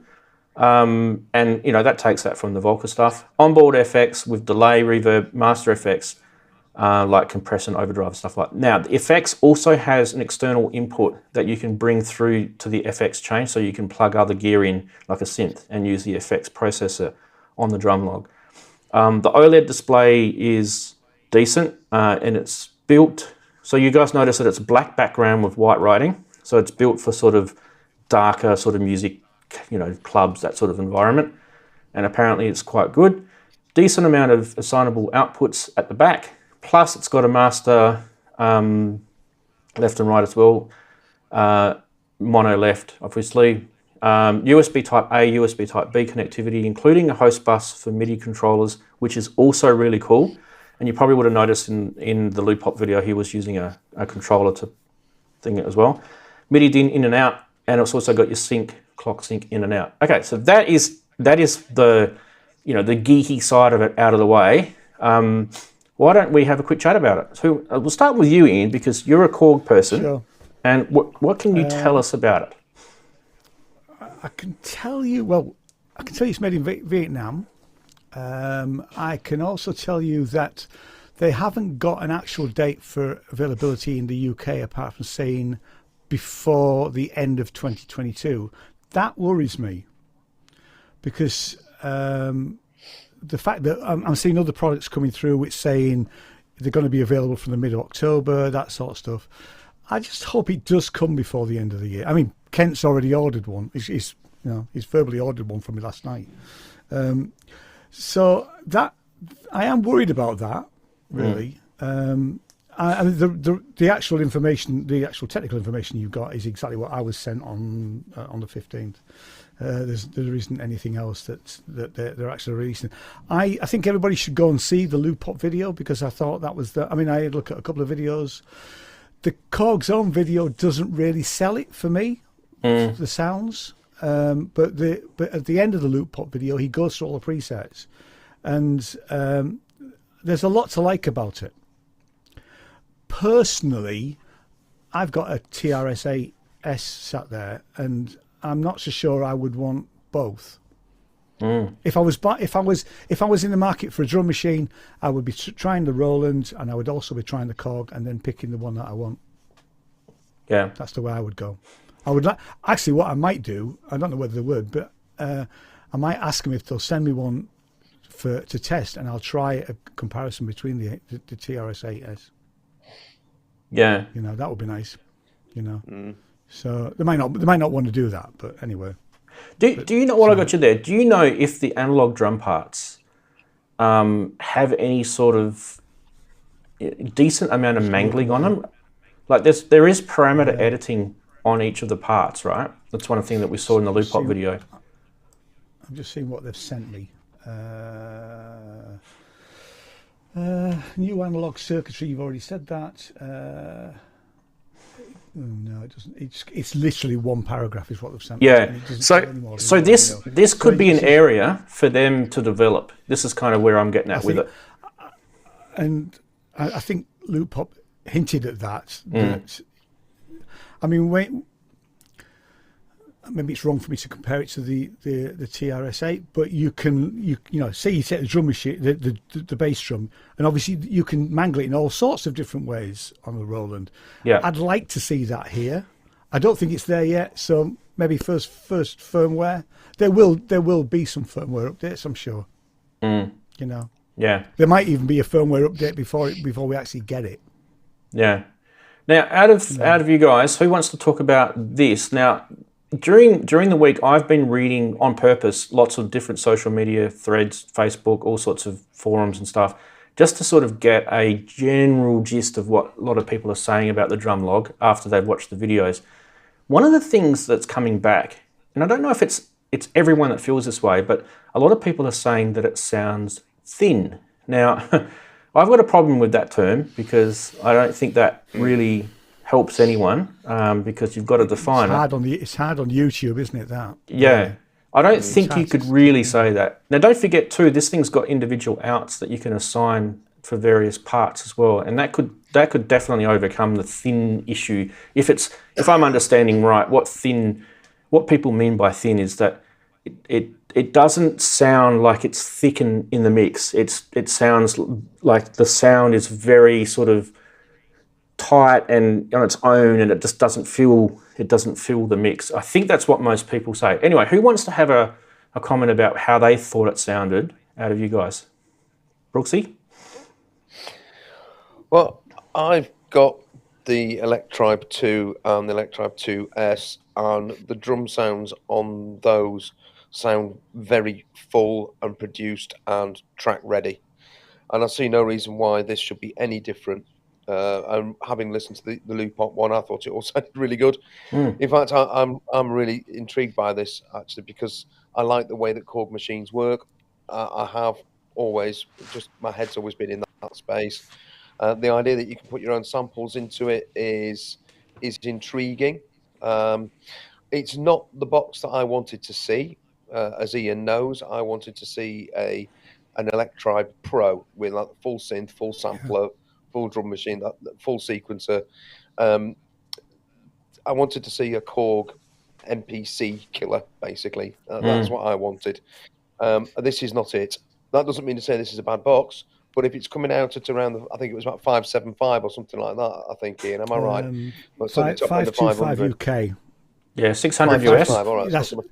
It's close to the MPC one price, which is going to make it hard. You know, it really is. You know, for people who are MPC minded, they're going to go, well, we're going that way. But there's a lot to like about this, as Ian said. I think it's going to be quite a successful machine. And if it is supported, if they support this machine in the way that Akai have supported the MPCs constantly, then it's got a lot of potential, I think. Yeah, I mean, they've already said it's going to have. I mean, you know, legally, companies have to give a 1-year guarantee, which is normal. But Korg have already said that this is a 2-year guarantee. Which I don't know whether they've done that with everything, but generally, in the past, it's always been the statutory 1 year. But actually, the information they sent through to me, so they are. I mean, from a support point of view, they're going to support it if there's any issue. Having said that, I think I can count on. Well, I can definitely count on one hand the times that we've sold a Korg product that has gone wrong and had to go back to Korg. I think 3 in 9 years. So reliability is, good. Yeah. I mean, granted, we're not selling the massive amounts that somebody like Tommen would sell or Gear for Music, but we're an independent retailer, and they were always very supportive. You're still a sample. Do you know what I mean? So your sample of your audience is only just a smaller percentage, but it's still going to have probably the same sort of statistics. Yeah. No, I like that. Yeah. Andy, I just thought I'd go to you. This has kind of got a bit of Tempest in it. How it's got the hybrid side of it. What do you think? What are your thoughts on this? Yeah, I haven't had a chance to see the Lupot video yet, but I did hear the other video, and of course this has been on the back burner for a while. But it's a cool idea. I mean, I've been a Korg fan forever. I have some really old Korg stuff and some recent stuff. My favorite period was actually the for group box type things was the Electribe EMX and ESX, because tons of knobs, tons of synth engines, great percussion effects, even had the little tubes in there for doing the distortion and stuff. But this one has more knobbage, it seems, than the Electribe 2, which I also have, which I'm not a huge fan of. I think the EMX was better. Yeah, so if you don't already have something like this, or if you're just a fan of groove boxes in general, it's kind of a no-brainer. But it's kind of like, things like the Syntact have come out and some other stuff that kind of covers some similar territory. So it's no longer kind of a special box like it would have been if it came out earlier. Yeah. So if they brought it out 18 months ago when they first announced it, it probably would have been. Yeah, and of course they had lots of issues why they couldn't. But yeah, their stuff is great. I don't have any problem with Korg in general, even the cheap stuff. But I need to watch some more videos and stuff to get a better take on it, because it's only got how many parts does it have again? 11. 11 parts. Yep. Okay. So you got four analog, 6 digital, and 1 multi-part, which is really just one Syntact part. has 12 parts, so it's and also probably more MIDI stuff. This one also has a 100. Was it the 120 step sequencer? 120 part step sequencer, I think, which is pretty good compared to most. Is it 128? It's there. So you've got 1, 2, 3, 4, 5, 8 sequencer. Extremely I think I powerful read somewhere it has 64-step 128. sequencer. It's a 64. 64 on here. So 4 bar. Because you've got the 4 here. Yeah, and I read somewhere it was higher. Maybe I misread it, but so then it's like the Syntact because that's 64 as well. So yeah. Yeah, no, it should be nice. It's just unfortunately it came out later than it got everyone's all hopes up, and I know people were talking about it like crazy when it was first announced, and I think they lost a lot of their thunder. It's an interesting design. Let's talk about the way it looks for a sec, because it doesn't really look like. Does anyone think it looks like anything else? I don't really think it does. It definitely looks Korg. It's definitely got the Korg sort of look to it. As we sort of scroll through the website, I keep losing my page. Come back over. Here we go. So see how it sits on the desk like that? It's kind of got that sort of wedge look to it. That's very reminiscent of the way Korg have designed stuff over the years. I think it's got maybe a bit of a retro Korg sort of feel to it. Definitely has Volca. They've used some of the technology in the Volca in it, which I think is quite smart, because some of that stuff in Volcas is good. And I definitely think they've used some ideas from the Electribe, but you're probably the same, Brooks. I kind of feel like it needed more of the Electribe stuff in it, but maybe you might be right. Maybe they are bringing out an Electribe Pro and they don't want to sort of cross too many, things about that. Well, we can live in joyful hope. Yeah. All right. Anyone else want to? Darren, did you want to make a quick comment? You didn't say anything about it. Drum machines have a hard time, really, don't they? Because if you try to make the drum machine more than it is, it starts to turn into a groove box, and then you're sort of in the realms of groove boxes. If you try to add more synthesis to it, then people are looking for sort of synths. Because I mean, like, you can have a rack of synths, that's not a problem, but you very rarely get a rack of drum machines. I mean, some people do, but it's a sort of hard thing to do, a drum machine, because there's so many ways, samples. People just want a TR 909 style drum machine, and that's that. But having said that, I do, it looks okay, and I do like the motion record, like on the monologue that I've got. I do like the way they put the motion record on the drum machine, so that's cool. But it's like I say, I just find it hard for drum machines because he's not. Drums are drums, and at the end of the day, and you can either sample it, and there's either analog or digital. And then, like I said, if you start adding too much to it, it becomes a groove box. In which case, you start looking at other groove boxes then that can do more things. So, I think it looks nice. I think I could have. The way it looks, that way it's sat on your desk there, I think if it had something like a bass or like the monologue in that style next to it, that'd be quite cool. But yeah, I think they'd have to see. I'm not. Like I say, I've not seen Luke Pop's video yet, but it's going to sound good as a drum machine. And it's got a lot of nice outs, so that's decent. But like I say, I always find drum machines quite a tricky thing to sell. As in, wanting people to rush out and buy them. You're either a drum machine lover or you're going to get your one drum machine. I think Ian was saying, weren't you? You've got your TR8, and would you need another one? It'd be one or the other. Whereas with synths, you could quite happily say, I'll have another one or a different synth, even if it's a similar style. Drum machines, it's like one or the other. I'm not, you're not so bothered about having two, unless you've got a lot of money and you like the two different sounds. But yeah, that's my thing on it. I'm a bit thinking on drum machines. I think people tend to be not so brand specific with drum machines. They kind of like to mix their drum machines. Like I think this has got a bit of that in it. This has got some old Korg drum sounds. It's got some modern sounds. You can add your own samples, so it's not even sounding like a Korg at all. I did talk about before the design of this and how it's got that sort of wedge, sort of desktop sort of fit. You can see here. I like the look of I like the look of that wedge. Like I said, I like the Spectralis that has that shape. That's really cool. Hey, see how down here when you've got that sort of angle coming into it. So if you've got a controller and it's got cables coming out the back of it, now this Nano pad doesn't, it's got the cable coming out the side. Yeah. But if you have stuff with cables coming out the back, that little space that it gives you underneath, it's going to be nice. It's going to have a little bit of a tuck under sort of part to it. So I actually think that's quite smart. That's definitely a good industrial design thing from Korg there. I like that. I would have liked to see a bigger screen. Yeah, we will do because we're old farts. Well, it is valid call. I always say that on everything. That's where you get the NPCs. They've got the beast. 10.9. All about the iPad size I need now.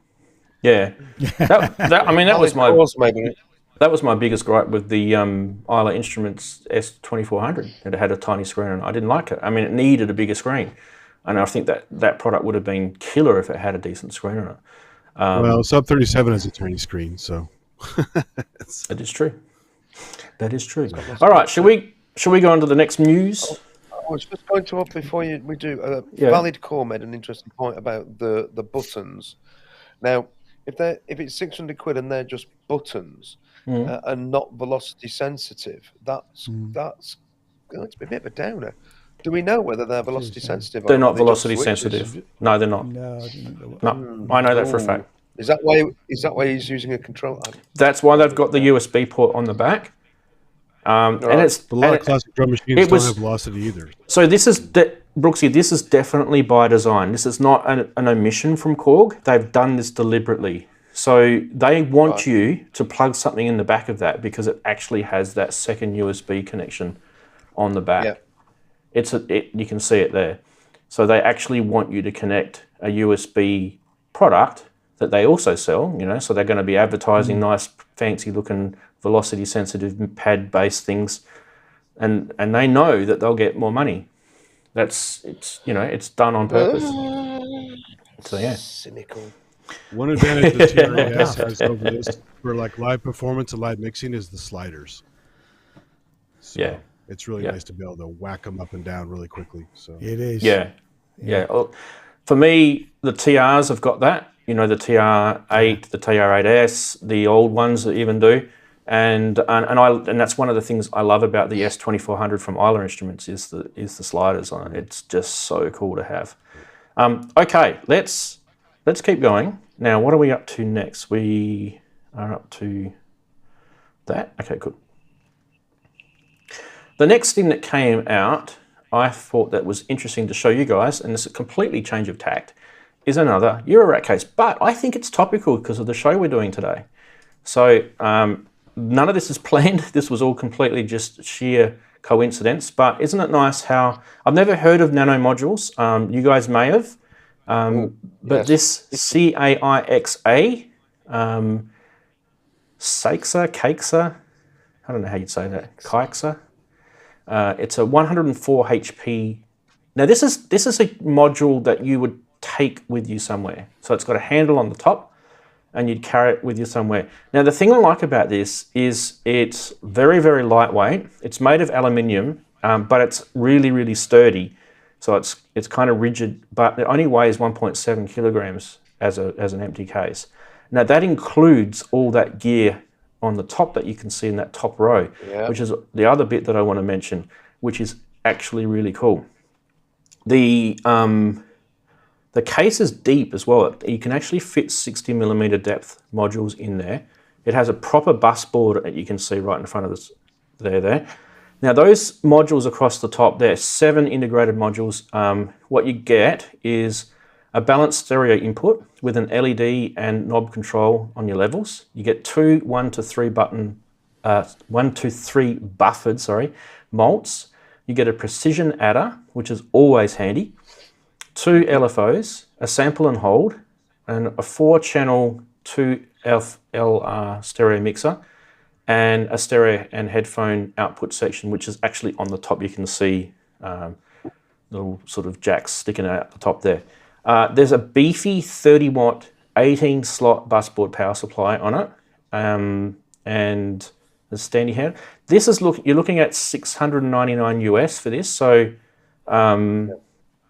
it's I was looking at it. It's a little it's not pricey. Cheap, but you get a lot. Yeah, but what you've got to take into consideration when you see that price is the bus board and the 7 modules that you would normally have to put as a module in your system for. When you're not having to put those modules in, and they're all useful modules, right? That's actually really, really handy. Anyway, you can also get a soft case to put it in as well for an extra $99. And I think there is a video we can actually check out. Just tee it up. Never heard of nano modules, and happy to give them a plug. And also, we can actually check out the video.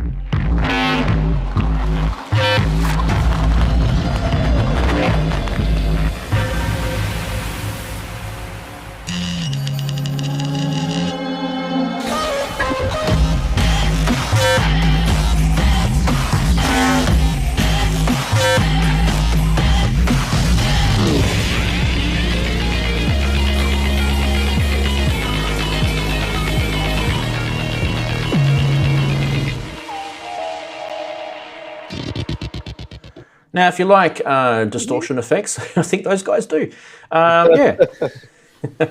Nice rock. It definitely Nice was. rock there. Yeah. The case looks like it's been forged in some lava thing in Mars or something, doesn't it? Made out of pure bauxite or whatever it is, aluminium ore or something. Anyway, nice case. Anyone want to make a quick comment about the? We'll just call it the CAIXA because it sounds like case, doesn't it? CAIXA, maybe. It looks nice. I think Andy might. I've been looking at. Yeah, I've been looking at that actually. I'd already given it a good investigation because I'm looking at I have been looking at cases for playing live because I don't think the Go case is particularly suited for playing No, live. You know, it's you're right. unless you put it in its own Pelly case. So that's why I've actually bought a 6U104, but it's not powered, so I'm going to put a power supply in it. And then all those other modules are also going to have to go in it. And then you think, well, maybe. When I looked at this, and on balance, I thought this was just on the more expensive side than I was prepared to go. But I do like there's a number of nano modules which I'm actually quite interested in. Robin Vincent showed one not that long ago, and it's also been reviewed by DivKid, and that's the Nano Quart, which is a four envelope generators stroke LFO, so function generators, attack decay or attack release, function generator, envelope LFOs, and it's about 160 quid. It's not that expensive, so and again really flexible. So that's how I found Nano, because I then went through to their website and looked at all the other sort of things. They've got quite a lot of really interesting modules. They're not the cheapest, but then by no means they're expensive. But the cases do really look very intriguing. And they're up against, in that sort of skiff size, they're up against some competition from IntelliGel and others. But I think the idea of having that one U row already populated with really useful little modules like mults, like the two LFOs and things, is a really good idea. Really good idea. Yeah. They kind of got the idea, I think, from Nifty and just took it to, the proper sort of level. Because the Nifty case had very basic stuff across the top. Well, Dreadbox did it before any of them, didn't they? They had a full kit on the bottom, and they did it in two sizes. The small one, about that size that this Nano is, but it didn't have the handle. That was the only difference. Yeah. But they stopped making, or they discontinued making that a bit ago. Because I was which is a shame. That's a shame they stopped making that. That was good. Yeah. The Nifty case, but yeah, this looks great. But like you say, it's a little expensive, but modular stuff is, so you've got to sort of take that into consideration, or can be, should I say? You can get cheap stuff. I like the idea of kind of, and I think it was Alex that Milo Melody. I think he talked about it, where you restrict yourself to a rig that you're playing live with. If you go check out his channel, there's a video about it, and it was probably a good couple of maybe 2-3 years ago when he did this. And give yourself a challenge. If you've got a case like this, go and set yourself up something like this and see if you can fit everything that you need to do a live jam in, and just have that and get to use it really well, get to have muscle memory and work out what you need and how you need it and how you're going to connect it and how that's going to actually sonically benefit your gig that you're going to do. I think it's actually a cool thing. Ricky Tinas does a whole bunch of videos on small case setups for live. Yeah, he's really good with those, isn't he? Yeah. There's another one, and there's a few others actually that do it too. I think Ben did some videos on it as well, because a lot of the stuff he shows in his millions of cases that he's got in his setup, but he does talk about how that's not practical. That's not a practical scenario for most people. Most people actually want to perform with modular, and I think to me, that's the true modular, where you can actually perform with it, because it's intriguing to go to a gig and watch people with modular and actually see them performing. I find that stuff intriguing. Sorry, was that Andy? Sorry, Ricky's out all the time. He's like a real live hardcore performer, so he's constantly rebuilding the small like pallet cases, and this didn't work, and this is why. He goes to troubleshooting and demo stuff on camera, and then he doesn't really have videos posted of his shows, but he talks about them a lot. So he's out constantly performing. Yeah. Before we move across to the next news, let's have a quick look at Nano's website and just see. So 649 euros is it saying in there? So $699 US. Anything in here that I didn't mention? if you guys don't ever use a precision adder, get yourself one. I think that's something that you should probably look at. This bus board is something too that, so that's something that the Nifty case doesn't have. It doesn't have a bus board. So, having those protection headers on a power supply is actually really good. There's some more information about your power there. So you've got plus 12 volts at 1.25 amps, minus 12 at 1.1 amps. That's actually pretty decent. So that will probably get you out of trouble in most situations. And as I said before, you can fit 60 mil deeper sort of modules. So that, for example, that reverb tank, that Dope Fadoo would actually fit, I think, in that. I'm pretty sure that's. Where are these guys from? I don't know. Because the CAIXA or CAIXA, however you say it, is a Brazilian snare drum. So I just wonder where they're from. Does it say here? They are in Spain. Spain. Valencia. Okay, there you go. Hello to all the Spanish people watching. I had so much fun when I went to Spain last time. Anyway, we are going to move on to the next thing. And the next thing... I've got a Spanish module. Oh. Don't... Bifaco. I think I've got one too. I'm trying to remember the name of the company. I have a bunch of stuff. Bifaco's Spanish. Who is? Yeah, and I got... Brooksy? Who was that? Bifaco. Bifaco. Yeah, but there's someone else that I'm trying to think of. It's a Portuguese company. As well, isn't it? They make some decent stuff. Endorphins. I really like the marketing. ADAC is Portuguese. ADAC, that's the one I've got. Yeah, ADAC. Thanks, Andy. Right, Dreadbox Raindrops. Have you guys seen this? This is cool. If you didn't know, Dreadbox actually do guitar pedals. And oh yeah, they've done it for a while. Raindrops. Brooksy Andy's English spelling. Raindrops. All right. What can I tell you about this? Okay, so it's an FX pedal. It features a hybrid delay pitch shifter reverb engine. So what you're looking at is it's equipped with, this is actually from their website, multiple delay stages and different chips so that you can choose between 3 different play modes, where in each one you have a different whole new experience and alternative soundscapes. You can also achieve from a simple short echo to long, dirty and lo-fi delays, and also simple pitch shifting bursts to extensively long-lasting reverbs. So there is, as I said, delay, pitch shifter and reverb, hybrid circuit with different ICs, and I want to poke them a bit more about what that is, because I'm kind of nerdy. I like to know what sort of ICs they're talking about. So if Dreadbox, if you guys are watching, hit me up. I want to know what the ICs you're talking about. Delay times range from 50 milliseconds up to a second with tap tempo. They have a 700 millisecond starts to become lo-fi, and some dirt is added to the repeat, so you get that kind of crunchy lo-fi stuff. There's a true stereo in and out, 3 different algorithms, modulated delay, pitch shifting delay, lush reverbs, preset algorithms, and a video. And I love their videos. Watch this. We're not going to watch all of it, but just check this out.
All right, so unfortunately there wasn't a synth with that, but you guys get to sort of understand how guitars I mean, it's a guitar pedal market, really. That's the main thing. But I really would have loved to have heard a synth go through that, just because I think it's going to be really good with a synth, that pedal. You guys have any thoughts about the Raindrops pedal? Sounds like a rainbow machine. Sounds like a rainbow machine? Yep. What's a rainbow machine? The Earthquaker rainbow machine. You ever tried that before? It's really crazy. Yeah, earthquake devices. Yeah. Yeah. It goes from mellow and weird and trippy to that to off the rails, crazy delay effects and sweepy stuff and time warping kind of things. Each of the echoes is then pitch shifted and it's really wild. So was it me, or do you reckon he had a chorus going through that guitar first? Or is that just the pedal? Is that a clean guitar going through that pedal? The pedal does that. Yeah. All right. I'd hope it was a clean guitar going through the pedal. Yeah, that's what I would hope too. So it does have it does have some sort of modulation, doesn't it? Did you guys pick up on that? Yeah. Adamski in the chat was saying that it sounded a bit like Police, and that's kind of exactly what I thought. That's why I thought it might have had the chorus in it, because it does have that sort of clean, chorusy sort of delay sound. So good pick up there from Adam. Cool. What were you going to say, Ian? I was just going to say, it's what, 230 quid, is it? It is 229 euros. All right, so it's 200 quid. Do I need a 200 quid guitar pedal? Or would I spend that on if I was going to buy a 200 quid reverb delay, I mean, I quite like the pitch shifting of it, but I'd probably look for something else, I think. There's a lot Could buy a on Typhon you get and a stick things tambour through the for back of it. 200. Sorry, say again, Andy. At Which one Andy? point, you get a tambour roll for $200. So there you go. Yeah. Or you could spend a bit more and get a Typhon and just stick things through the back of it. Yeah, you won't get a Timberwolf anymore for that. They're going up in price. Anyone who owns a Timberwolf now, they're sitting on a gold mine. These things are going to be the next TB303. Yeah. No, I'm just kidding. I think we've given. I was going to say we've given Dreadbox pedals a bit of a plug, but if you do want to check it out, there is a little website that they like to show you some stuff. It's pretty basic information on the website if you're wondering though, but there's the price. 24% VAT. Percent VAT. What the hell? What country is that? Greece. Oh, that's why. They've got to pay back that massive debt they've got. Yeah. I wonder who chose the colour scheme. It's very nice. Oh, yes. Yeah. It reminds me of 1980s. I'll put it out there. Let's see if anybody It's 80s responds. stuff, yeah. No, those candy things, lolly things that used to get in the 80s. Apple something or other. You guys would have had them in the UK. Yeah, but isn't there other pedal a bit that sort of colour in yellow? Yeah, well, I'm trying to I'm trying to sort of not let you guys go there. No, go there if you want. I don't care. All right. Shall we move on to the next? Nobody picked. Oh, nobody say it, picked Andy. up. Oh, Say it. Oh, God. Tell them. Nobody. What? So I wonder who chose the colour scheme. It's very nice. Unspeakable. Come on, somebody must get it. Right, I'm not going to say a word until somebody puts it in the chat. Okay. Sulk. Sit there and sulk. Yeah. No, not All right. okay. No, it's just a general knowledge quiz. Let's see what you get. Okay. Music related. What about these things? The Hypersynth HCards. Now, Robbie was talking about these in his Facebook group, and I haven't actually watched Pro Synth Network yesterday, so I would dare say he definitely would have talked about these on there. If you didn't, he should have. He did. Good. He did. Now, there is a video, but I don't have permission to show this video, so what I'm going to do is, oops, I'm not going to play it. I'm going to load it up. These cards, if you're wondering, they are for DX7s, DX7 II synths, and but what they are is they give you sort of patch memory for your synths that go way beyond what the original cards can do. let me just see if I can get this thing up on the video here. Here we go. So I'm not going to play the video because I'll get in trouble. But these are kind of... Robbie says that they won't mind. Oh, we don't really... Show it, they won't mind. Yeah, he's already played it anyway. But these are, you know, the things that you do with it. You access it just like you would normally with a cartridge, and then you go back to the pedal itself. That's a pedal. The cartridge itself there. And then you can actually press through banks so each bank holds, you know, all the patches for one cartridge, and you've got so many that you can store in here. It's so good. Now these things, what these things are is they're a modernization of a system for an old synth, and I really dig this sort of technology because it's a bit like Gotek drives. You know, when you've got an old sampler or an old Yamaha synth that it has the old floppy drive. That sort of stuff I think is really, really cool. And they're only $199 US. I actually think that is a steal, considering it's a boutique product. It is an absolute steal. So if you guys have got a DX7 or a DX7 II, I think the DX7S maybe as well, grab yourself one of these, hypersynth.com. Has anyone got one? I'm definitely going to get one. So I'd like to see them. I mean, they may be on the cards, but it'd be nice to see them for the M1 and the M3R, the Korg cards. They do. I'll show you. I'll go to their website and I'll show you what they've got. So these are the HCards. They do the 701s, the 702s. Okay. So they tell you about the compatibility of each of the cards. So the 702 is for the Yamaha DX7 II. So it's kind of like 701 is for DX7, I believe. Yeah, DX7 Mark 1. Then you've got the 750, which is for the Roland D50. Brilliant. I really wanted to show you this because I've got a D550, and you know, I love that synth. And then you've got the 705, which is for the DX5 or the DX1. And you can see the DX1 there with the 2 card spots. So, and then you've got this another product that they do called synthesizer. So you can guys check that out. But anyway, yeah, definitely go check out. Does any of us other than me have a DX7, DX7 II, a D50 or a DX1? Anyone here other than me? Yeah, I've had them. Andy's got one. What do you got, Andy? What do I got? You got D50, haven't you? D50, 2 D550s. So these cards may be on the list for you. Would you think you'd use something like this? Well, I already have a bunch of the cards, and I don't change the presets that much. So they are nice, and I would like to get one for the 802, just so I have to keep loading, because those cartridges are so small.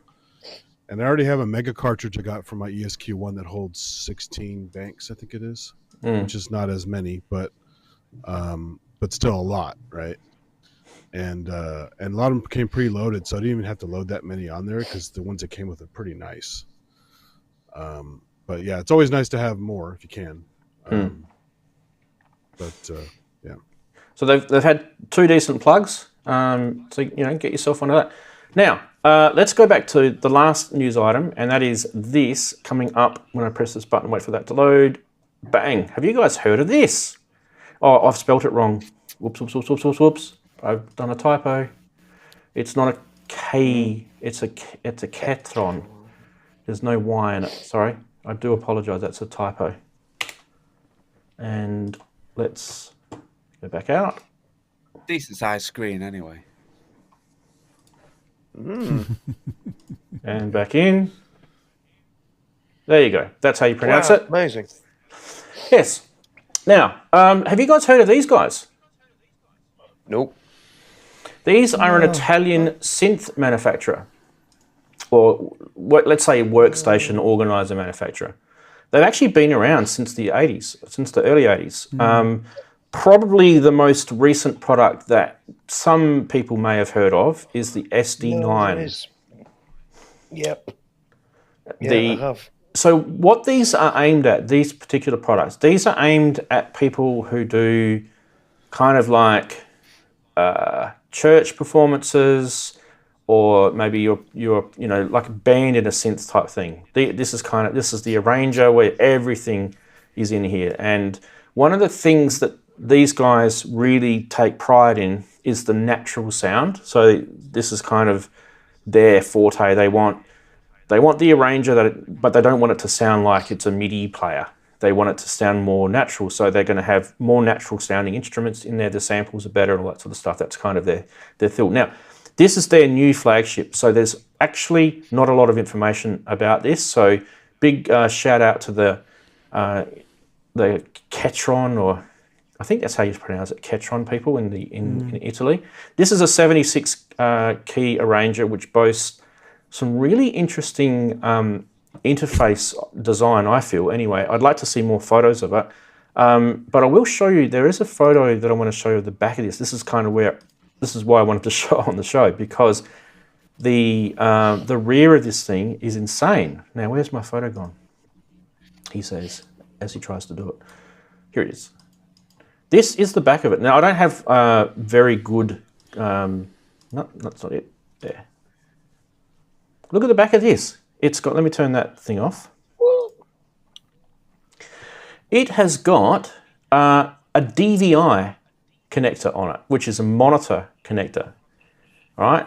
So this is kind of like, what are they using that for? So it obviously has a screen on it. Maybe you can put an external screen on this. So that's something that first got me like, what the hell are they using DVI for? Like the second thing I saw was this convoluted serial type connector for the foot switch. Never seen anything like that before. That probably means that they want to sell you their own foot switch. I would say so. That, or they're going back to the 1960s and using a foot switch from back then. Notice also there's 2 MIDI ins. There's in 1 and in 2, and there's out and there's through. Mm-hmm. Now this thing also does process audio, and the reason why I know that is because it actually has an audio input on the right, and it's XLR with 48 Phantom and line level as well, and it has a signable. It's funny, if it didn't say foot switch, I'd think it was SCSI DB25. Yeah, it is. Yeah. It is. Yeah. Yeah. Exactly. Yeah. Is it when it says foot switch? Does it? What kind of foot switch is it? I mean, is it like a pedal board, as in like for like an organ style pedal board thing, or is that intended to be plugged into one of the MIDI ins, or because this is a sustain pedal? Do they have a board which has got like the 3 different piano style pedals and other switches? Yeah, I'm going to say, is it like a sustinato pedal in the middle? The 3, the 3, yeah. So with all those pins, what does it need all those pins for? That's a lot of pins. That's a lot of connectivity. It's an odd thing. It is odd. So this is why I'm showing it, because I just think I've never heard of these guys before, and I love seeing new products out there on the market. So hats off to them, that's for sure. But yeah, where we go back to, let's get rid of that. And I do have we? Because I looked at the. No price. No price. Because I'd be interested to know how much it is, because it is hitting the sort of Korg Kronos sort of the PA50 sort of territory. Actually, you're right. Much more than PA50. Yeah, there's a lot of stuff out there in that market, isn't there? It's quite a pretty looking interface design with the blue and the black. I actually don't mind it. The keyboard doesn't look to be. Now, I could be speaking out here, but it looks like it's one of those overhang type keys. So it wouldn't be, your proper weighted sort of keyboard, with the full sort of depth to them. So I'm not really sure about that. But you can definitely see the overhang on the keys there. And this is all I've got. So this is not a sneak. This company has been releasing these images on social media, but what they haven't done is they haven't given us any more information about it. Did I have their website up here? I will show you guys their website to show that they're real. They have been around for, like I said, for a long time. And just to give you an idea of kind of some of the stuff they make, because I've never heard of them, and it doesn't mean that they're not good because I haven't heard of them. They do this thing called the Lounge. Isn't it interesting? Let's have a look at some of their digital stage pianos, chromatic, sound modules. So there's the, I talked about the SD9. There's the SD9 there. So that gives you an idea of pricing. So FT60 is €3,000. This thing is going to be more expensive, I reckon, than that. That's their current big thing. Now, sound modules. Interesting looking things. Yeah. Lots of interesting, weird looking products. So let's have a look and see if anyone in the chat knows about these guys. Has anyone in the chat heard of these guys? Because I'd be very interested to see. Only in connection with the digital pianos. Interesting, Mac just mentioned in the chat that caixa in Portuguese means cashier, or it could also mean box or case, which is probably exactly what it's supposed to mean, box or case. Yeah, there you go. So no one's heard of those guys, but you know, it's always nice to see another manufacturer out there, and they're very boutique-y sort of in their way they distribute. I was kind of, you know, trying to follow threads about who do they sell through in the US, and there's kind of like this one guy out of a garage type distributor in the US, and he's probably like hammering all the churches and things like that. So, but very kind of interesting products. Go check out that website. It should do well in that market, though. Oh, absolutely. Yeah. The church market be spot on for it, really. Yeah, if you've got like a keyboard that can just do everything, and it doesn't sound like a MIDI player, because that's usually the biggest problem with those arrangers, is that they can sound a little bit sort of like a gaming machine or a MIDI player, like from the 80s type thing. As long as it sounds a bit more natural, like trumpets sounding like trumpets, and you know what I mean? Yeah. That's kind of. Well, I never heard of Gem much until I found this Arabic keyboard. So. Oh, you haven't heard of Gem? Over here. Oh wow. Yeah. I used to have a Gem organ back in the day. No, Gem are really popular. In the early 80s. This is a stupid Arabic thing. It's got all kinds of weird stuff on it. Yeah. Did Gem do something with Elka at one stage? I think they took them over, didn't they? And then they dropped the brand or something. Somebody took somebody over. Yeah. Yeah. I think it's that company, that sort of group. There's a group of people and Gem are part of that. So and there was something to do with Elka. And the Synthex was going to be remade. I think they were announcing that, and that never happened. There's a guy called Mario somebody or other.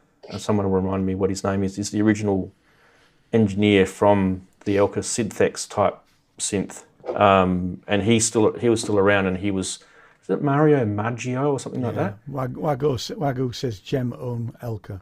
Mario Maggi. Gem own Elka. There you go. Yep. God, he knows everything about everything, does our Wagyu. He does. Yeah. So there you go, Andy. There's your link back to synthesizers from Gem. They own Elka. That should make you feel a little bit happier about them now. Wouldn't it be nice if Gem, who owns Elka, remade like a little desktop module like what Behringer did with the Selena, and Eminence? Wouldn't that be awesome? Like the little string machine version of that. I don't think it would be possible to fit all the wiring in. That you should see the wiring in that thing.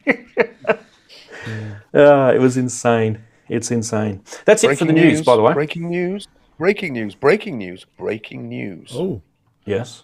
Lady Aptitude has a new release out on Bandcamp. It's just come through.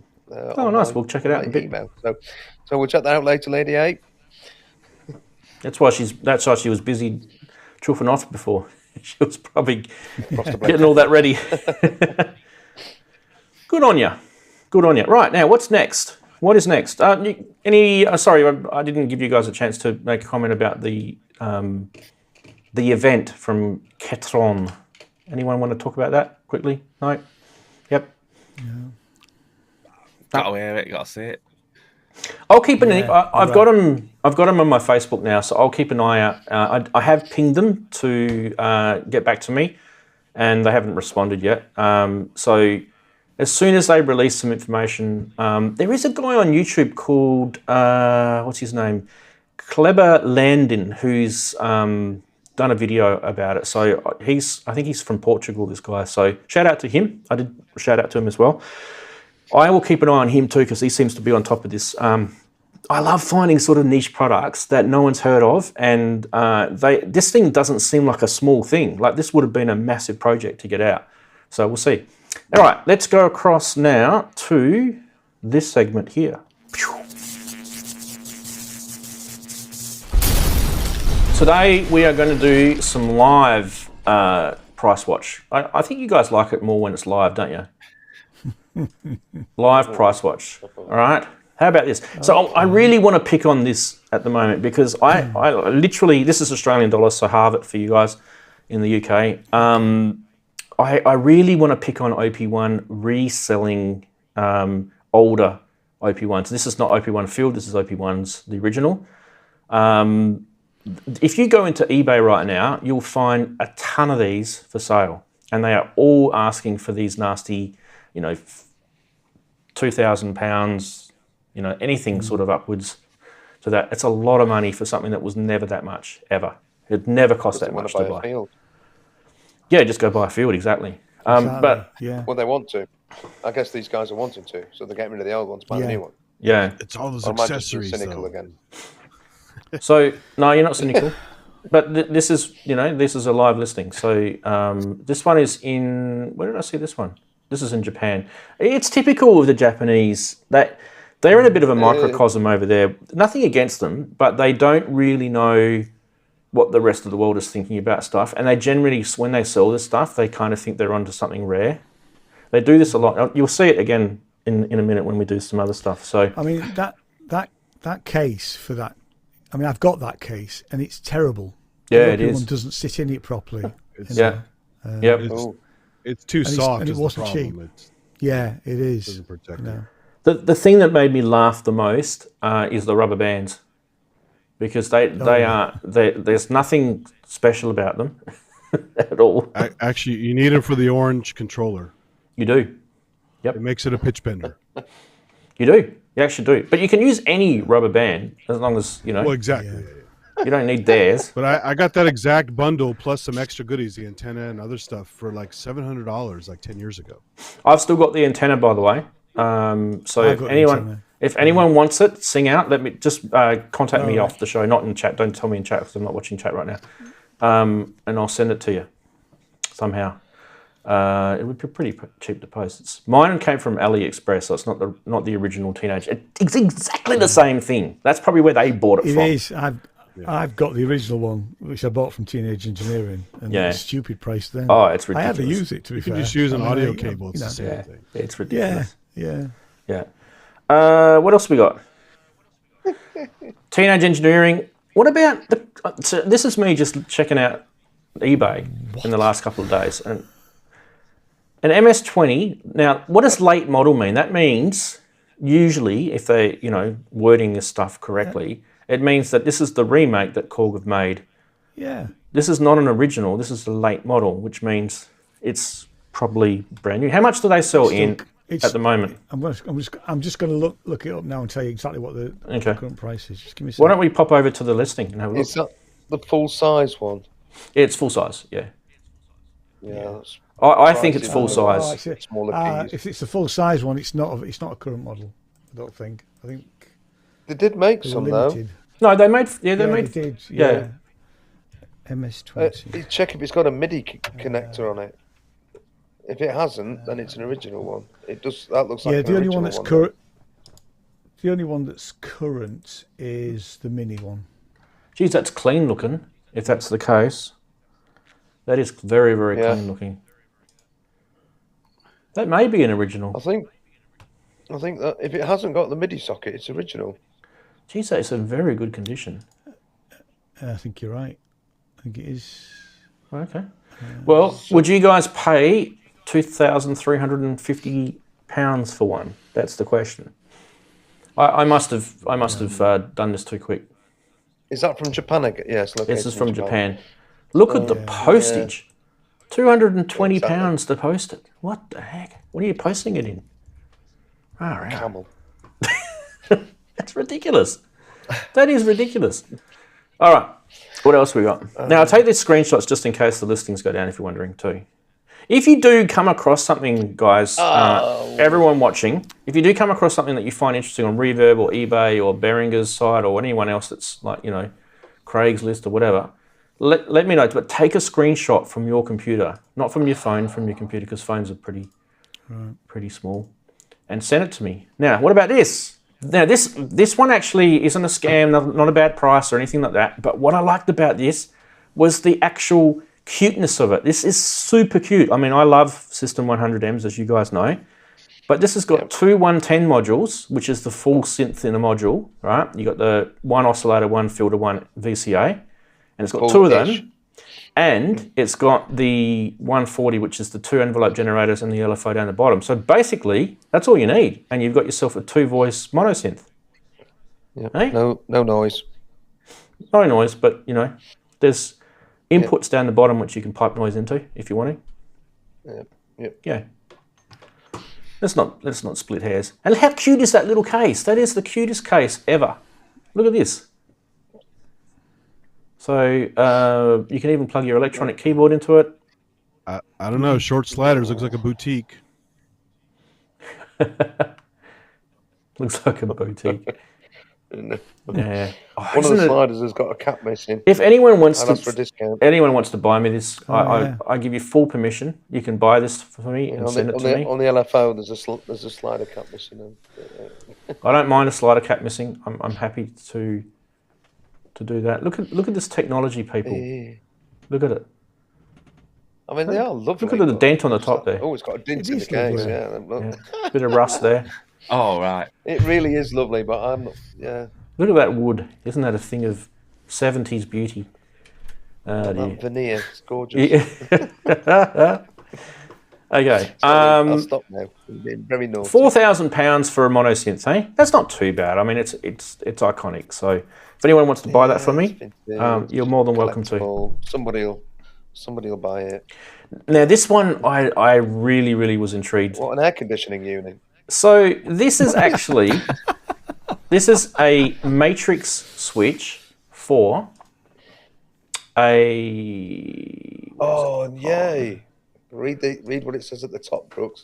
This is a matrix switch for a. I don't have the live listing for this. Sorry, for an ARP 2500. Oh, why is the listing not showing? God, I'm a prat. Give me a sec. eBay. I want to get this up because I want to show you guys the close-ups of this ARP 2500 matrix switch. Please be here. Yay, it's here still. Cool. I can hear myself talking. Come on. Wakey. All right, here we go.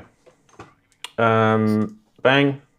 I want to show you this because we were talking about this a couple of weeks ago when we were doing the, why we love ARP sound show, and Eddie talked about how he loves the matrix system on it. And I said the switching on it is very, very convoluted. And it is, and this is why. Check this out. This is a very, very complex switching system. So if you look at every single one of those columns, and in that case there's 58 of them, and there's 48 positions each one of those columns can sit on. And there's wiring that, connects to that. That is why it's convoluted. And then you've got the top rows, which you guys would recognize. So who makes these now? No one, right? So these things will be rare as anything. Absolutely rare as anything. So someone may have part of a 2500 sitting around and thinking to themselves, I want the matrix switches. There you go.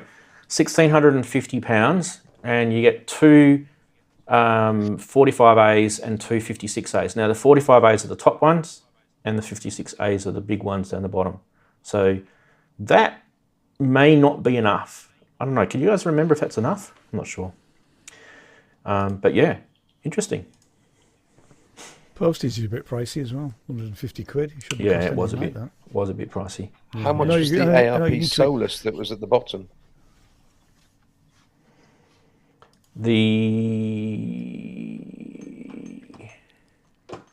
on that picture that you had of the Yeah. those I'm matrix just switches. waiting for my mouse to go back across it. £2,500 plus plus £70 postage. That's probably a bit pricey. Yes. Yeah. Yeah. Okay, I've got more. I have also a Prophet 5 Rev 3.3 for £10,000. So this one's based in Japan again. So this is what I was saying before about the Japan problems. Not really a problem. It's just that they just know that they're on some sort of rarish thing. I don't know how rare you'd say it. It's not that rare, is it? There's plenty of Prophet 5s around, isn't there? But they're expensive. But this does have a flight case. I mean, it's a pretty cool flight case. I don't know if They it's often need a voltage £10,000. converter for that too. So You would, yeah, because what are they, 110? 100 volts. 100 volts. 100 volts, 60 hertz. So you can't even do that in the US, can you? So I actually, the first time I went to Japan, my video camera needed to be charged a lot, and I was able to barely get my stuff to run without an adapter, and it wasn't spec'd for that. So it ran really hot, but it was still able to charge my batteries. But I didn't know at the time I needed not just the couplers, but also the wattage adapter. And so I kind of faked it, and it worked, but it's a bad idea because it's probably bad for my charger. So, and the 50 to 60 hertz is the issue, isn't it? Really?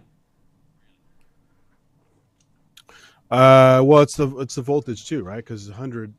Well, that too, but you remember back in the days when you had it's both, yeah. When you had the console games of the 80s, right? And you had NTSC TVs and Power TVs. So that was kind of the thinking behind it back then. So the different frequency, you get different sort of RF interference in your electronics, and you have to use a proper step up or step down transformer. Yeah, I stayed with the family that had the original Famicom and all in Japanese and everything. It's crazy. Anyway, that is it for Price Watch. There was some good ones in there. What was your favourite this week? The MS-20 was lovely. Yeah, it was in good nick. If you say favourite, which one do you like? If the it's an MS-20 original, was really nice. If it is an original, it was in really good nick. So. Yeah. Anyway, I have to jump now, so I'm sorry, folks. I'm ducking out. So see you all soon next week, and take care. Have a lovely weekend, Cheers, everyone. Andy. And Take care, Andy. enjoy the bank holiday. Cheers, Andy. We'll see you. Ta. Cheers, mate. Bye-bye. See you later. Take care, Andy. Right, so there isn't a Name That Synth episode this week because I was waiting on one to be done and something happened and we couldn't get it in time for you guys, so I do apologise for that. So that's, that. But we also have quite a bit more to do. Now, I don't know where you guys want me to go with this. Do you guys want me to get it to the point where I'm turning it on? Or is that kind of... I'm not going to be able to use it at this stage. It's I will need to play with this. I don't even know if I want this thing in this particular order. You guys have got any recommendations? What's that, Darren? I said after all that setting up, you don't know that you want it in that order. Well, what I'm thinking is, hear me out, because you guys might have a suggestion. So the theory with this particular setup, now just remember the hole is for the Dreadbox module, which is on its way in the post, right? The Mix BX up the top right-hand corner has 2 sends and 2 stereo returns. And the 2 modules below are both stereo return effects modules. So Clouds is both nice, beautiful reverb, but also mangling, that sort of stuff. And the 1-bit multi-tap delay, at the moment, it's just such a cool module. It has 2, it actually has 2 sort of 1-tap delay engines in it, so it gives you a stereo return. So that's why I want those over there on the right, and also they're near my hand. I can just lean over and use them. They're literally right there. Other than that, the rest of it, the sequencer, where that's located, I probably want to have it on the bottom row, because if you look below, that's where my Nifty Keys is, and I'm kind of going to be either using it with the modules above or with the Nifty Keys modules below. Bearing in mind my experience with the 960, and Brooksy's already gone, but he's had his a lot longer than mine. Because it's a Moog modular system sequencer, and it, as he says, it has that sort of Tangerine Dream type sequency sort of ability. The actual module just to the right of it is the switcher. That gives you the ability to join lanes together. So otherwise you've got three independent, is it 2, 4, 6? Yeah, three independent 8 step sequences, right? But that switcher gives you the options to, to muck around with that sort of sequence. It makes it a lot more sort of convoluted in that sense. And just to the right of it, you can see a little 2 HP module called ARP. They're really great, those modules, by the way, those 2 HP modules.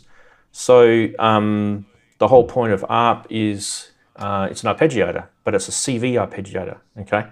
So one of the things that it can do is it can take a voltage-controlled pitch signal and then create an ARP sound based on it. So it has a root note thing and all that sort of stuff in it. So what I'm thinking here is that I'm going to use one of the lanes of the sequencer to feed into the ARP, and then the ARP is then going to generate my, my arpeggiated notes, which I think might be interesting, because then each time it steps through the sequence, it's going to send another pitch to the ARP, right? That's the theory anyway. So I don't know how well that's going to work. The rest of it doesn't really matter what order it's in, but if you look at the top row, you've got SID, that's basically an oscillator. The 2600 VCO is an oscillator. Then the module to the right of that is where's my little pointer thing gone? Oh, I've lost it. The module to the right of it is a filter, which is a Moog ladder filter. There's an oscilloscope next to it. There's a 4-part LFO Batumi.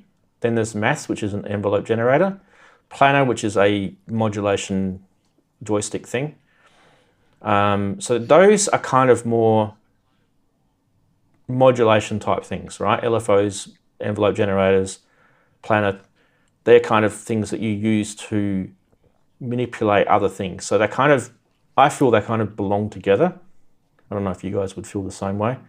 And then below it, you've got the Rachel Ring mod, which has got another envelope generator in it, which you can actually use separately. It's got its own separate external output for that. Static is a noise generator, and it's got 3 different sections to it. So that's my noise in there. And all of this, when you look at my mixer, I've got 6 channels input up the top. So I can easily, use that up there. So that's kind of my thinking. I don't know if you guys would you do it any differently? Do you want me to show it a bit longer so you can look at it?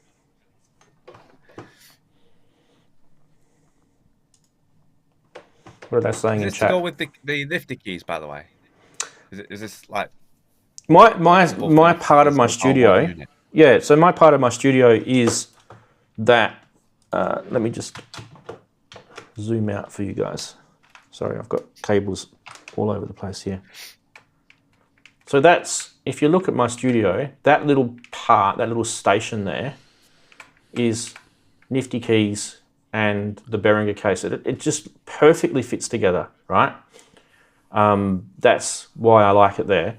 So the nifty keys at the moment, its duty is a 4-channel analog synth. That's what it's.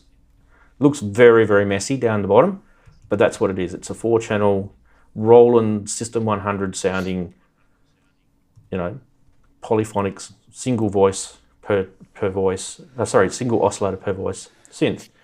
But it's a proper polyphonic setup. So it's got each one of those voices has its own oscillator, filter, and VCA, and each has its own envelope generator. So it literally will trigger each voice separately and tail the release properly. All that sort of stuff is done proper polyphonic there. The sequencer is to drive it, so it'll be note-based stuff. Even though the Nifty Keys has got a sequencer in it as well, it's different. It's a different style sequencer. It's more of an SH101 type sequencer. So that's the reason why that's there. Did that help you, Darren?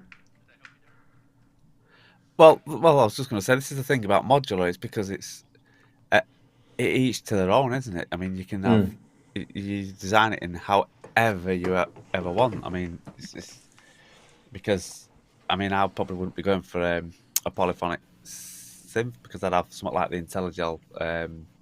What was it? Is it Plane? The joystick. I can't remember what it's called now. Planar. Yep. I'd have that on the bottom right.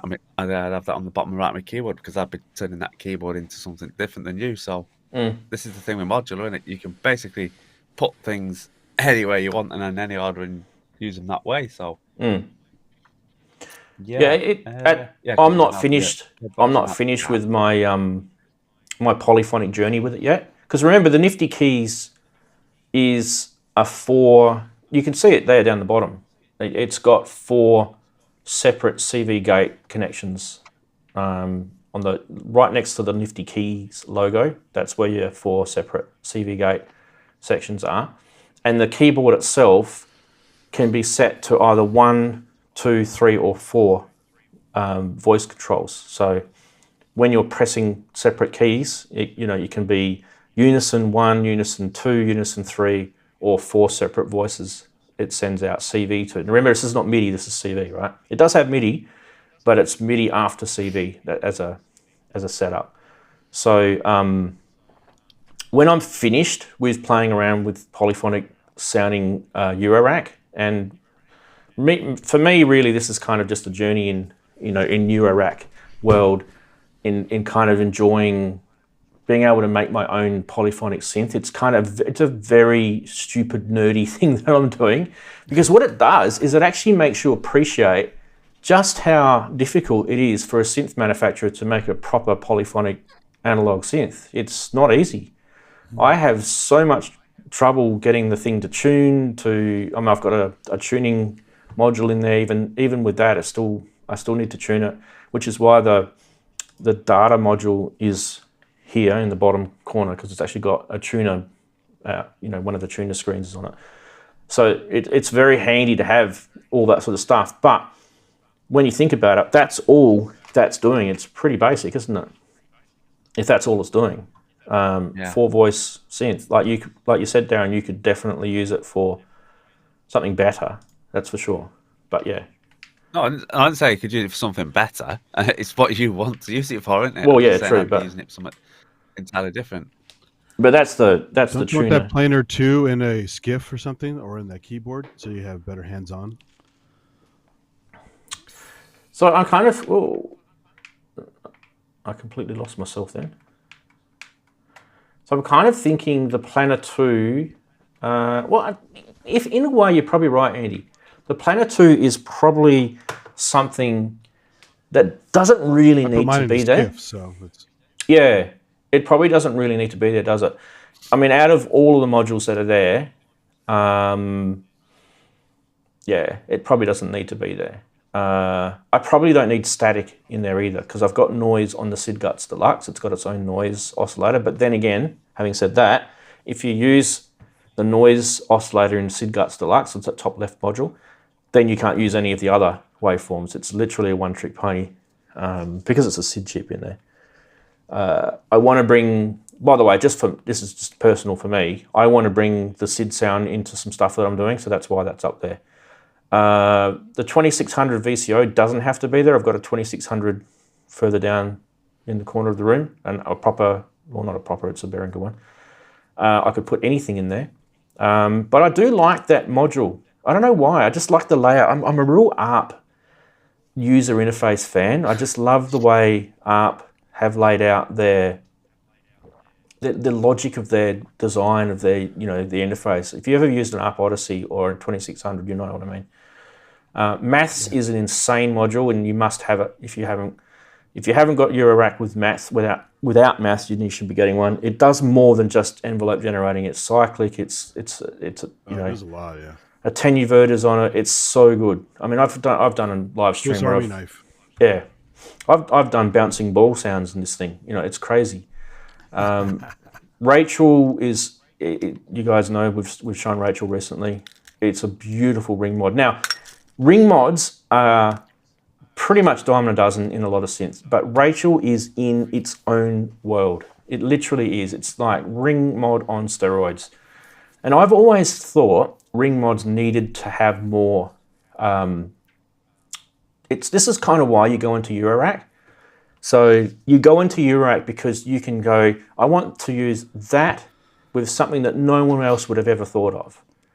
And you can't do that with a pre-wired, pre-built synth. You know, you can digital VSTs and things like that, but I'm talking about sort of analog world, you can't.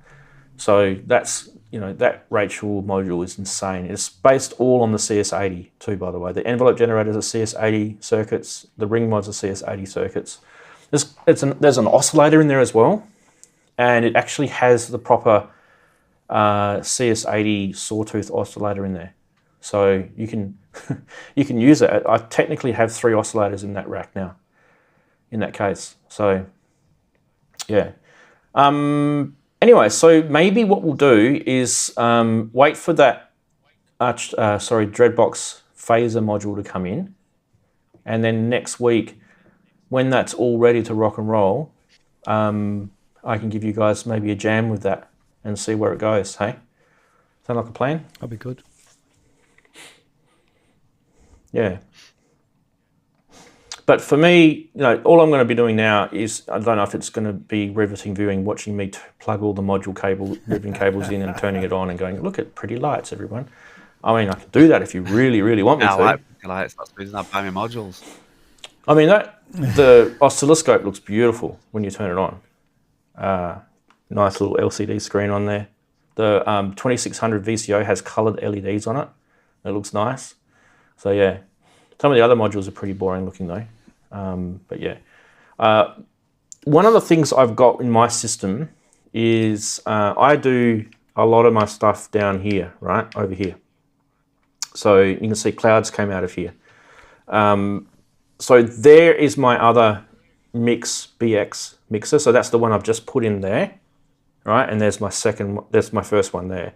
And that has everything routed into it, including the nifty keys, right?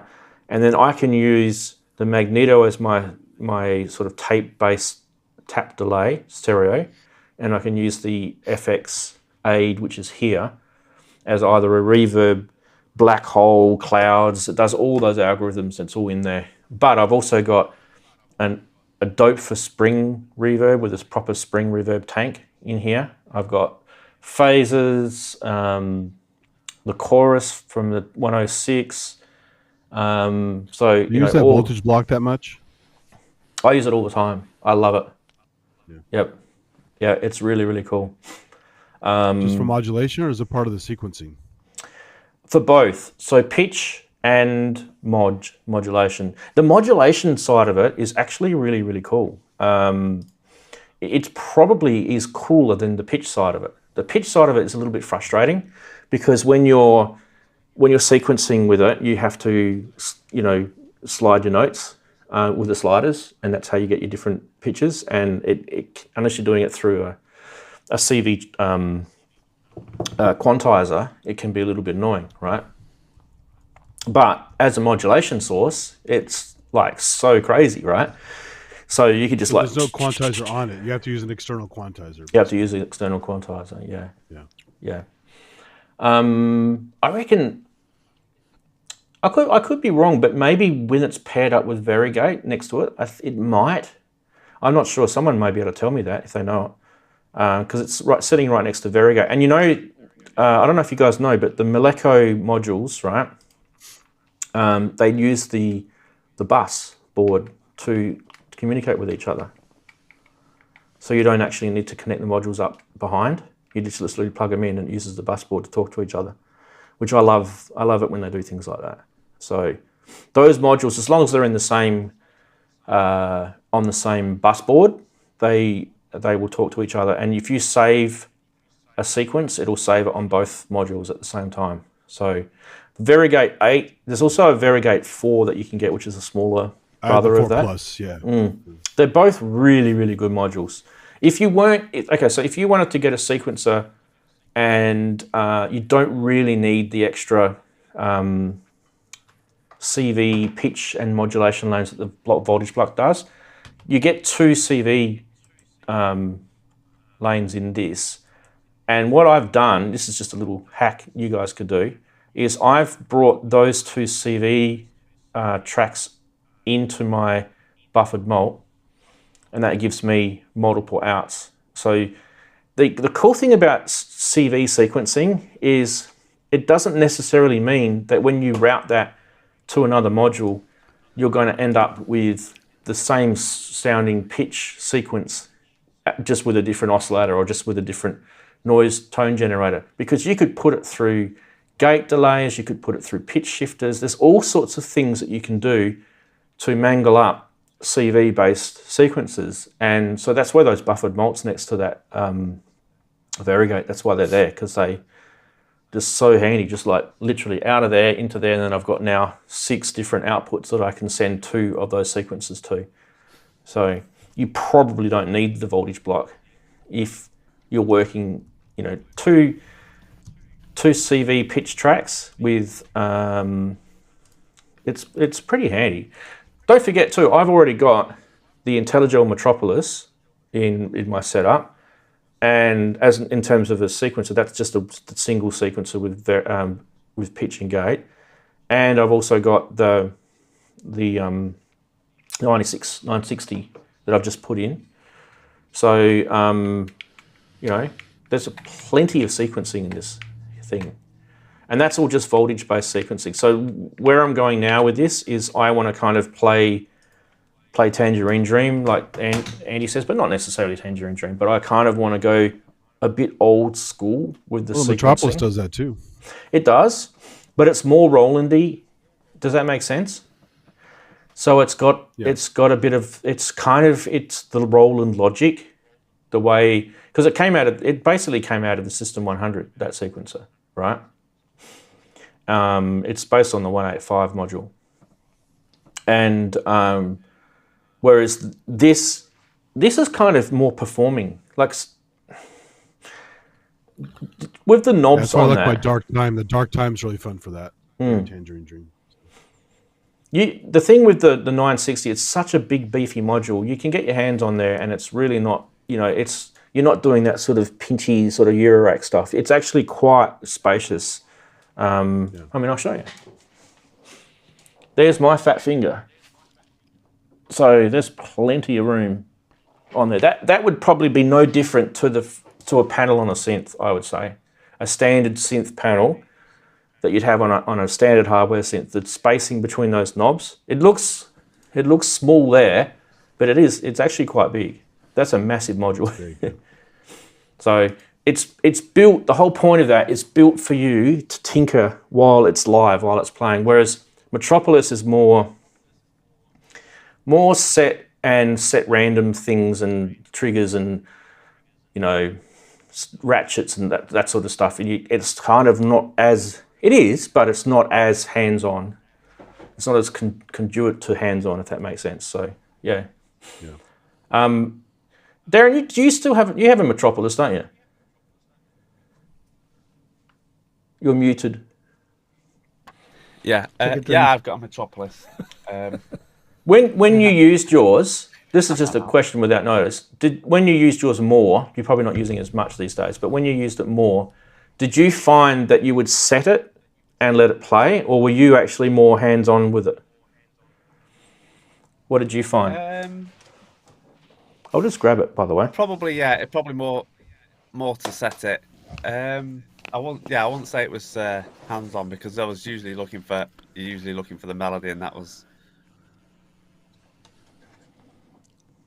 Yeah, I'd say it was more set and. Just so people know what we're talking about. You can play with it live. There's no problem with that, but I know what you mean by it being just that little bit fiddly for live. You've got a lot of patch cables going around. So there's my hand compared. Do you see what I mean? Like I'm now using sliders, and this is based on the Behringer, on the Roland 185. It even says it on the top. Yeah, but my here. fingers are slender. Yes. You probably don't eat fatty foods like I do. But yeah, the whole point is that it's not as much space to be live performing with that. So I don't know. That's just the theory anyway. Where is that sequencer? Even those little SQ1s are a lot of fun. Little Korg SQ1s. Yeah. There's a keyboard mode, and you can play it like a keyboard as well. Yeah, your little SQ1. I've got an SQ1. Those are great. I have a whole bunch of those. Yeah. Yeah. Battery powered.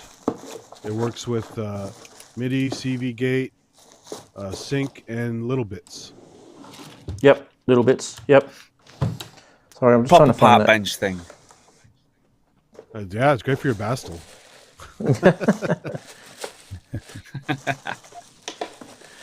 Why can't I find something when I'm looking for it? That annoys me. I might just call up a picture of it. I wanted to try and find that Behringer version of the sequencer, because it'll show you what I mean. Maybe it's in this box. Yeah, there it is. Okay, so this is it. This is even more of a frustration, right? So this is the Behringer version of the original System 100 sequencer, and as you can see next to my hand here, these knobs are about the size of a Volca knob. They're tiny, right? So at least with the Metropolis, you had reasonably sort of sensible sliders on there, so you get as a comparison. You can get those knob add-ons from Thonk and stuff to make them bigger knobs. Yeah, and there's room. There's room to make a bigger knob on there. It just covers up the printing. You don't need it. It's just printing, as long as you can see the light.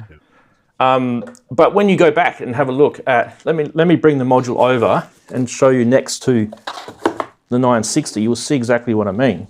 This really sort of hits it home, right? So there is. Can you guys see that?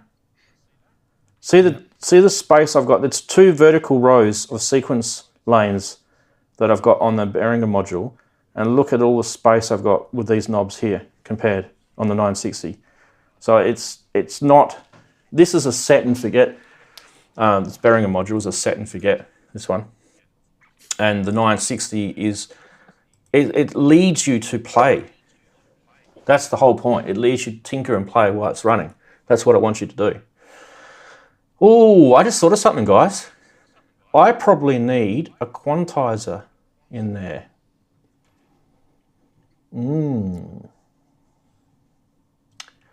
Because that 960 is not going to be quantized at all.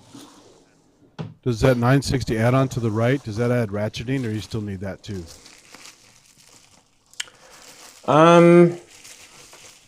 Because there's a different ratcheting module that I got.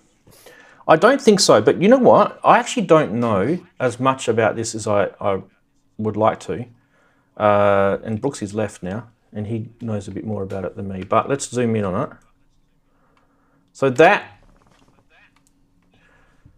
gives you the ability to separate out and merge the sequence lanes on the left. So you have to use patch cables to connect them. They don't talk, unfortunately, via the bus board, which would be cool if they did. Just a switch, okay. Yeah. So it doesn't do anything other than that.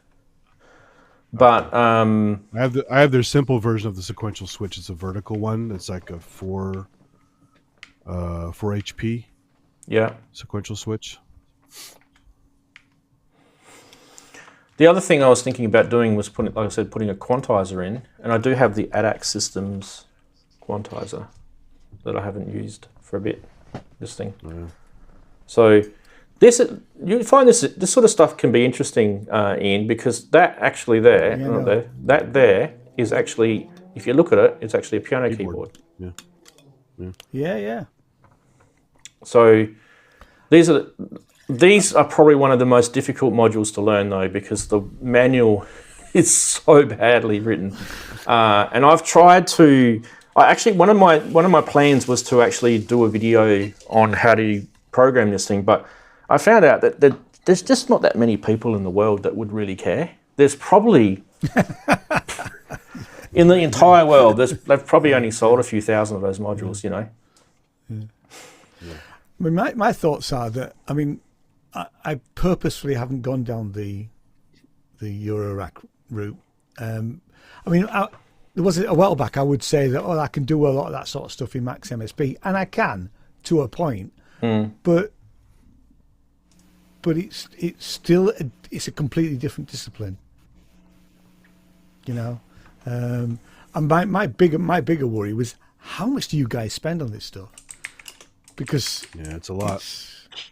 I'm going to say it's like a heroin addiction. I've not spent anything this year because you literally, it is addiction as well. I mean, look at Ranz. Yeah. I mean, when we first started with Ranz, going back a couple of years, Yeah. we basically had, nothing. And Andy didn't even want to get into it as such at the time because he didn't want to get down the rabbit hole. And now, 18 months, 2 years later, I ain't bought anything this year. Andy's literally playing live with his set. Ranz, well, you can see how much he's got there. And this was all. Andy, I mean, he's got a load. And just do not, whatever you do. I think Ranzee was doing it on Modular Grid. Just do not add up what you've spent. No, I don't do that. You'll just cry. Yeah. I mean, I spent at least 10 grand. I don't even have a giant system, so. Whoa. Gosh. Yeah. I'd probably That's be up another there. reason for me not to do it. I'd probably be up there. I'm sure. Yeah. But It's over 5 years or something like that. It took a while. I think that the point to make here, and I don't really like saying things about people that aren't here, but I'm sure Brooksy will be okay with this. If you guys look at what Brooksy's done since he's been part of this community, right? He's now playing live, you know, and he probably wasn't doing that for a long time. Like if you actually ask him, he used to play live before and he stopped, and now he's got back into doing it again. And some of that is because he's tinkering, right? What Eurorack's given him is it's given him a way to think outside of what a synthesizer would force you to think. So it gives him the ability to sort of be more creative in terms of sound design. And you know, he took some bold steps in getting an MPC, and he's been an avid Electribe person for a long time. And there's nothing wrong with that because I also am as well. I like Electribes. I like the Electribe thought process in their interface design is actually quite intuitive. Bar some of the stupid, firmware choices they've made in the more recent products, but the older Electribes were good. And where that's taken him is I'm actually really quite proud of what he's done. Myself, I've made an album since I started on Eurorack, and almost finished my second. And that will be my fourth album in total. So this will be my second album that's Eurorack influenced.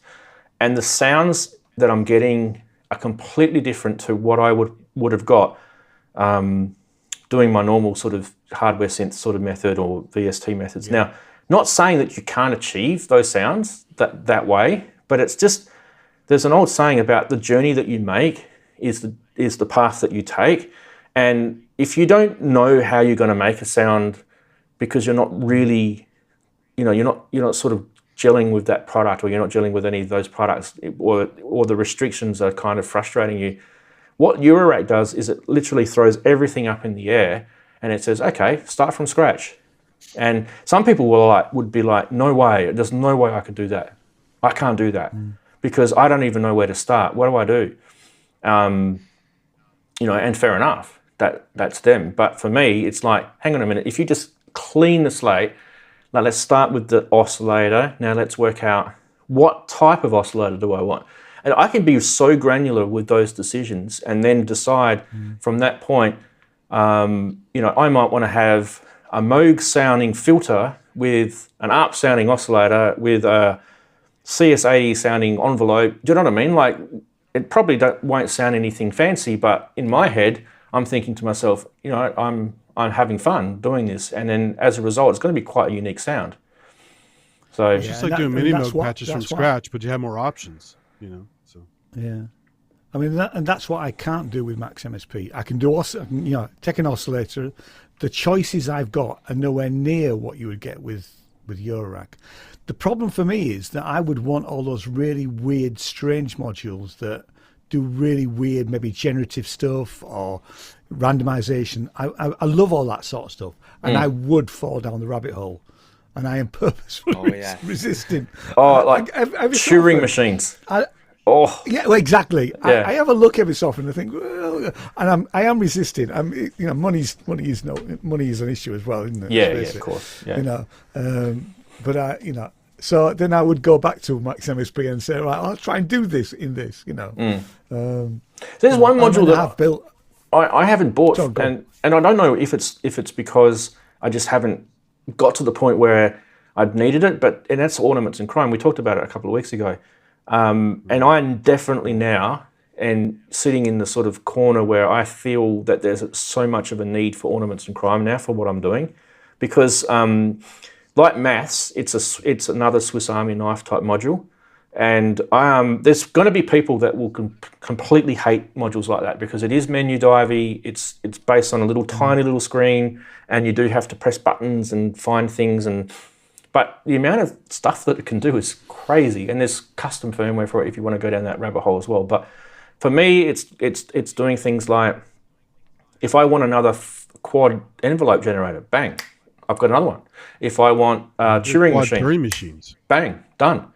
Do you know what I mean? So it's kind of it's delivering, and I don't have to keep moving or swapping modules in. I've got it there. And I was talking to a few guys on different modular forums the other day. Some of them have got multiple Ornaments and Crime modules in their setups. Multiple, because they're so useful, why they've set them up.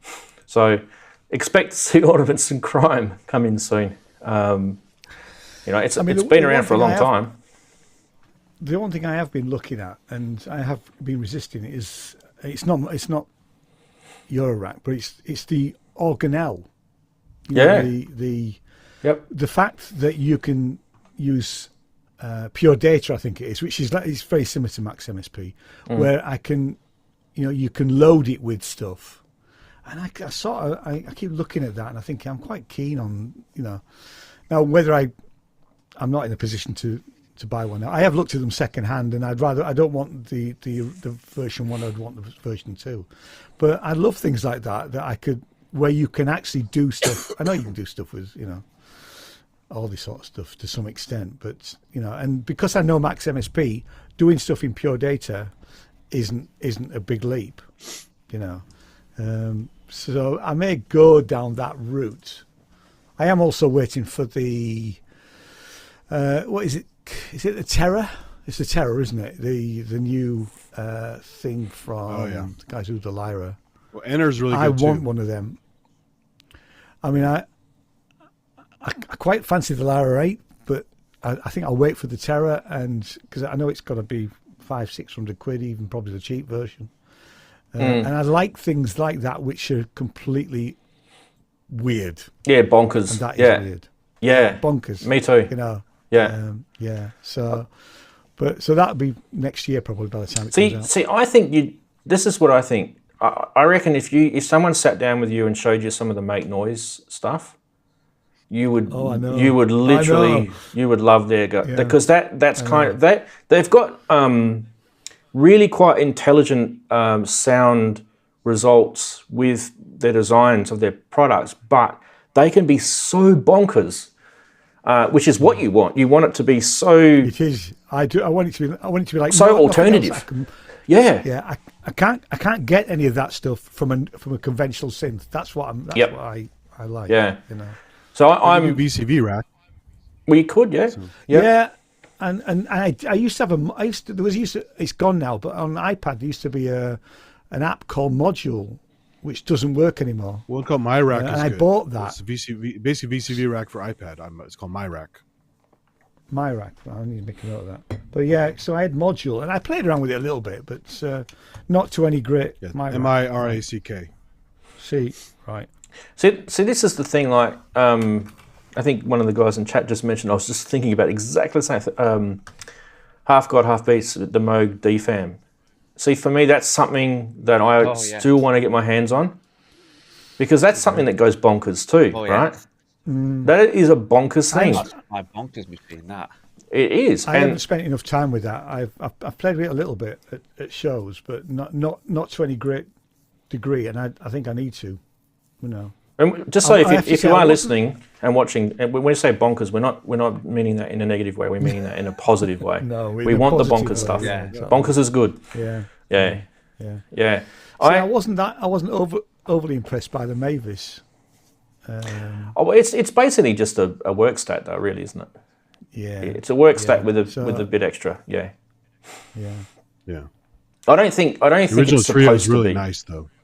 I don't think it's supposed to be anything, you know. No. I think It's Mother an entry-level 32. Moog. Yeah, Mother 32 is probably better. I think when it came out, is amazing. Yeah, DFAM and the other one, the Subharmonicon, is cool. I mean the play on that sort of filter harmonics is quite an interesting area of synthesis that probably isn't done enough about. It's one of the reasons why I like phases and, you know, phase modulation and things like that. Like that to me is kind of an area of synthesis that could, you know, bring so many more sort of development, and we don't really play with it enough. So the Subharmonicon is, you know, one of those products. I mean, and now that I've got the Moog, I always say it's Moog, I know it's Moog, Moog Model 15 on my Mac rather than just on the iPad. I have been playing a bit more with that actually this week, you know. So yeah, I think it's all good, isn't it? I think the old-fashioned modular, this is one of the reasons why I put the 960 in that rack. There's so much thought that went into those before they even came to market. You know, there's 1960s to 70s and the many years that they had those things in. You know, you think about Emerson, Lake and Palmer, you know, all that sort of stuff. That there is, when you touch it and you start playing and you're plugging in an oscillator into it and you start, you know, doing that, you will arrive at those sort of reminiscent moments when you think, wow, that's how they did that. And it's a warm fuzzy that you get. And then you go, right, okay, now what else can I do with it? And you kind of challenge yourself. And that's where you start bringing other CV manipulated modules into it. Like, you know, a cyclic envelope can do, on a maths module, can do so many cool things to a sequencer, right? You know, so I remember when I was doing videos on the System 100 modules when they came out, and there was a module which is called a mixer module, which is basically a utility module that the Roland had brought out originally, and Behringer just copied it, and it has portamento and things like that in there as well. And one of the things I was finding was I was getting frustrated because the portamento circuit was so weak. It was really weak. Like, you would move the portamento slider from 0 to 5 and nothing would happen. You wouldn't even get a gliding sounding note. It would just be the same thing, right? And I'm like, what the hell's going on? So I put the oscilloscope out from, you know, the workbench, and I was trying to work out what this thing was doing. And as a result, what I ended up doing was I used like control voltage attenuators, where you add 10 volts of control voltage back through into this portamento thing, and it beefed up the portamento thing. So the range of 0 to 10, instead of it sort of doing nothing to 5 and then it started doing something from 5 to 10, it would start right down the bottom and it would be more granular all the way up to the top, and it would do this crazy bonkers things when it got really high. And I was putting it through the oscilloscope, and then I was feeding it an envelope and an LFO on top with the mixer, because the CV mixer, you can mix any type of CV, right? And you were getting these kind of really looking cool sort of waveforms, and then you would put it through a synth sound to see what it sounded like, and you'd have like this note that came out. You can check it out, it's on the video that you will see on my channel. You have this note that envelope generated, and then this LFO was a square LFO tail at the end. It just went as the release went out, and then it glided because it uses portamento. So you'd get this envelope triggering with this, and it would glide up. I can't do it with my voice because it's impossible. It was bonkers, and that's the sort of stuff I love doing. That's why you can't necessarily do that. You probably could with some very convoluted synths, but not very many would be able to do stuff like that. And it is a bit nerdy, but that's why we do synths, isn't it? Makeshifter was talking about a module to do he was talking about the 2HP tune as a quantizer. So that's, if anyone was wondering, that's what that is. I use that with my Turing machine. Yeah. So that may be better for me than, this is quite convoluted, this thing. It might be better than using this quantizer. It's nice having the key bed, though. The little key bed is cool. There we go. That's got 1, 2, 3, 4. That's a 4-channel quantizer. One thing though that I do like about this module, and that is that you can send it through here. You can send it a CV root note, and it quantizes based on a root note, which is actually really clever. And I don't know how many quantizers actually do that. I might be wrong, but I thought that was probably the only one that did that. I don't know, could be wrong. Anyway, all right, what are we up to? Wow, we've been streaming for 3 hours. Yeah, I wanted to show a case thing since we're talking about modular stuff and recommendations and all that. Yeah, go for it. I was pulling out some old gear because, part of the IntelliGel problem I had. But my original cases I bought with these Deptford 2x84. And the cool thing about these, the one problem is power. If you're going to get a modular case and you're going to do mobile stuff and you want to have a power bank, that's really cool. Unfortunately, these older Deptford ones don't have. They're just AC power only. There's no actual power in the back, which also kind of sticks out. So if you do want to lean it, you do have to worry about it squashing the cable. So you have to worry about that. But if you don't, if you move the cable somehow or just leave it the way it is and don't worry about that, they're very thick, so they stand on their own very well without any kind of issue. They don't get knocked over. They're very deep, so deep modules go in here very easily. They have a nice handle on them. It's a hard case, like industrial grade. It has a cover. Yeah. So when you patch it and cover it, it's totally all set up on the go. And this is only 2x84, but I have a couple of these, and I started using them again because I needed more stuff and didn't want to buy another case. They're just not as portable as some of my other cases are, but really nice build quality. You can get them really cheap. You could probably hack that though, Andy. Just hold that up again. So that's an AC input on the back, right? So that means inside that case, it's got to have a transformer in there, right? Yeah, I could just move to the side. The reason, and it probably makes sense on the side as well too, because you can't really butt them together because of the clips here. So I should probably move it to the side at some point. But for now, it's fine. I don't lay them flat. I use them upright, and you can just push on them and tweak stuff, and they're rock solid. They don't move. Yeah. They're heavy too. Little feet on the bottom, and so really good build quality. The only one major problem: unshrouded headers. So as long as you know your cable orientation, it's fine. But it's getting the damn thing lined up at a weird angle with shoving your hand in there and try not to bend pins. I know exactly how I feel on there because that's my I use the dope for case like that, just the wooden version, the cheap. I say cheap, it's not that cheap, but they're unshrouded headers, and it's a pain when you've got quite a lot of modules in, so you're then getting it smaller and smaller, darker. You're having to pull modules out, trying to get a torch in there to make sure that you're plumbing it up right. It's a pain.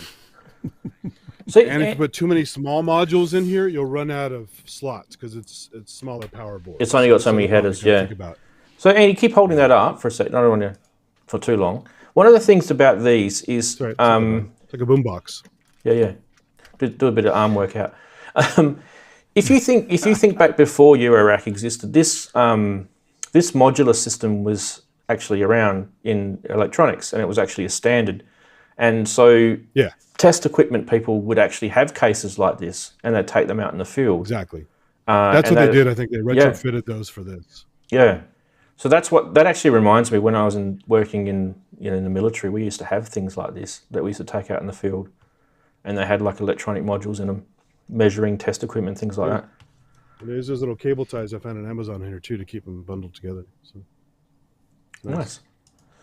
Nice.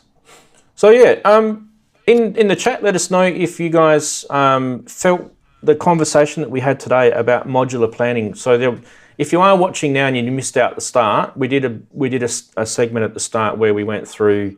Well, what did we go through? We went through. If I bring up my modular grid, because we did talk about modular grid. If you are watching for the first time, you wouldn't have seen this. So is it this button? Okay, cool. So this is what we got to, and I just want to go back and show you what I had before. That's what I had before. So you guys were seeing me look at the Metropolis. I actually pulled that out. All of those Behringer modules are now out, the grey ones, and a few others. So, and the whole point in using something like modular grid is that you can actually, like they were saying before, you can keep an eye on the voltage that it's pulling, because you don't want to go over what your power supply of your case can do. And what happened to my rack? Does it go back there? And it went from that to that. Two completely different sort of racks, aren't they? When you're looking at them. Really looking forward to getting that Euphoria module. Has anyone got one? A Euphoria? No. I've got the delay. I remember when I wanted to get one ages ago. I think it probably wasn't when they first announced the chromatic series, but it was probably like not long after, maybe a couple of months after. There was a shortage of those chromatic modules. I think everyone just bought them out. And then I couldn't get one for some reason. I don't know why. I just couldn't get one, and I forgot about it. That's what life happens, right? And then the other day I was looking at it again. Euphoria came out after the first 5, didn't it? It was the Euphoria and the Carpal Strong one came out. The Carpal Strong, yeah. So it was yellow and the green one came out. Yeah. They were the second. fifths and sixths or something. Yeah. But I mean, for me, at one stage, I was going to get them all. I was going to get the whole series. But then I kind of worked out that I didn't really need them, because there's certain things that those modules do that I don't really need. So, but with, you guys know me, with phasers, you can never have enough phasers. A phaser into a phaser into a phaser. Yeah. That would just sound like crap, wouldn't it?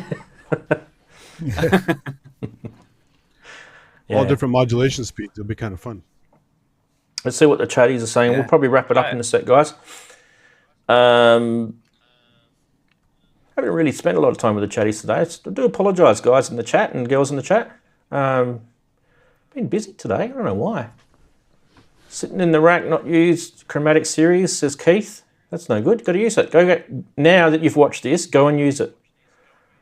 Force yourself to use things. I mean, that's pretty much the reason why I brought this particular topic up, was because I've got modules sitting in a box and I've never ever used them. So force yourself to use things. Wagoo says he doesn't get them. If you don't get them in all the colours, they don't work properly. Yeah. Now that's the other thing too. They actually reissued them, didn't they? Because I think the LEDs were too bright, or they took the LEDs out of some of the modules. The one I've got is the original pink Dystopia one, the Bit Crusher one, and it has really bright LEDs in it.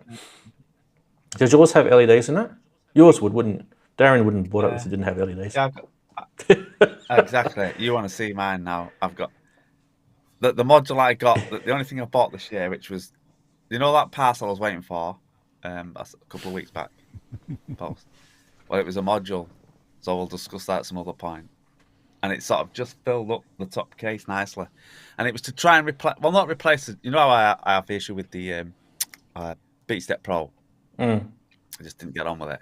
But I wanted something that was very on the same lines of the BeatStep Pro. So a sequencer. But in a different way. We can talk about that some other time. That'll be something. Yeah, talk about it next week. That'll be something interesting to talk about. I was going to ask a quick question to Andy. How's the microcosm going, Andy?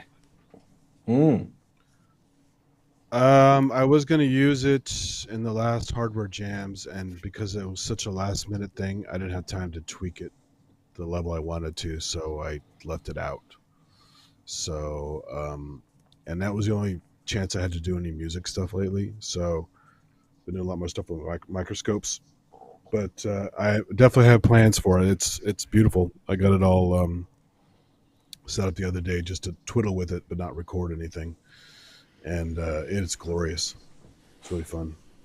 Yeah, I thought you'd like it. It's Highly recommended. my favourite toy in the studio, actually.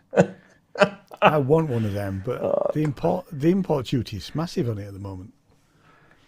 Because I looked on their website to actually, yeah, it was something like an extra £100 plus some import duty into the UK.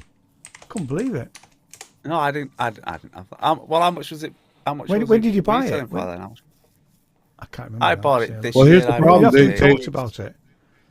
Depending if they have them in stock, they also made to order. There was for a while in Reverb, you couldn't even get them because they're out of stock everywhere. Right. So I put it off and put it off and put it off, and finally they said it's in stock. Oh, okay, shit, I'll get it now. So, yeah, they only make so many in each batch, and then they go out of stock for a while because they sort of haven't built, aren't they?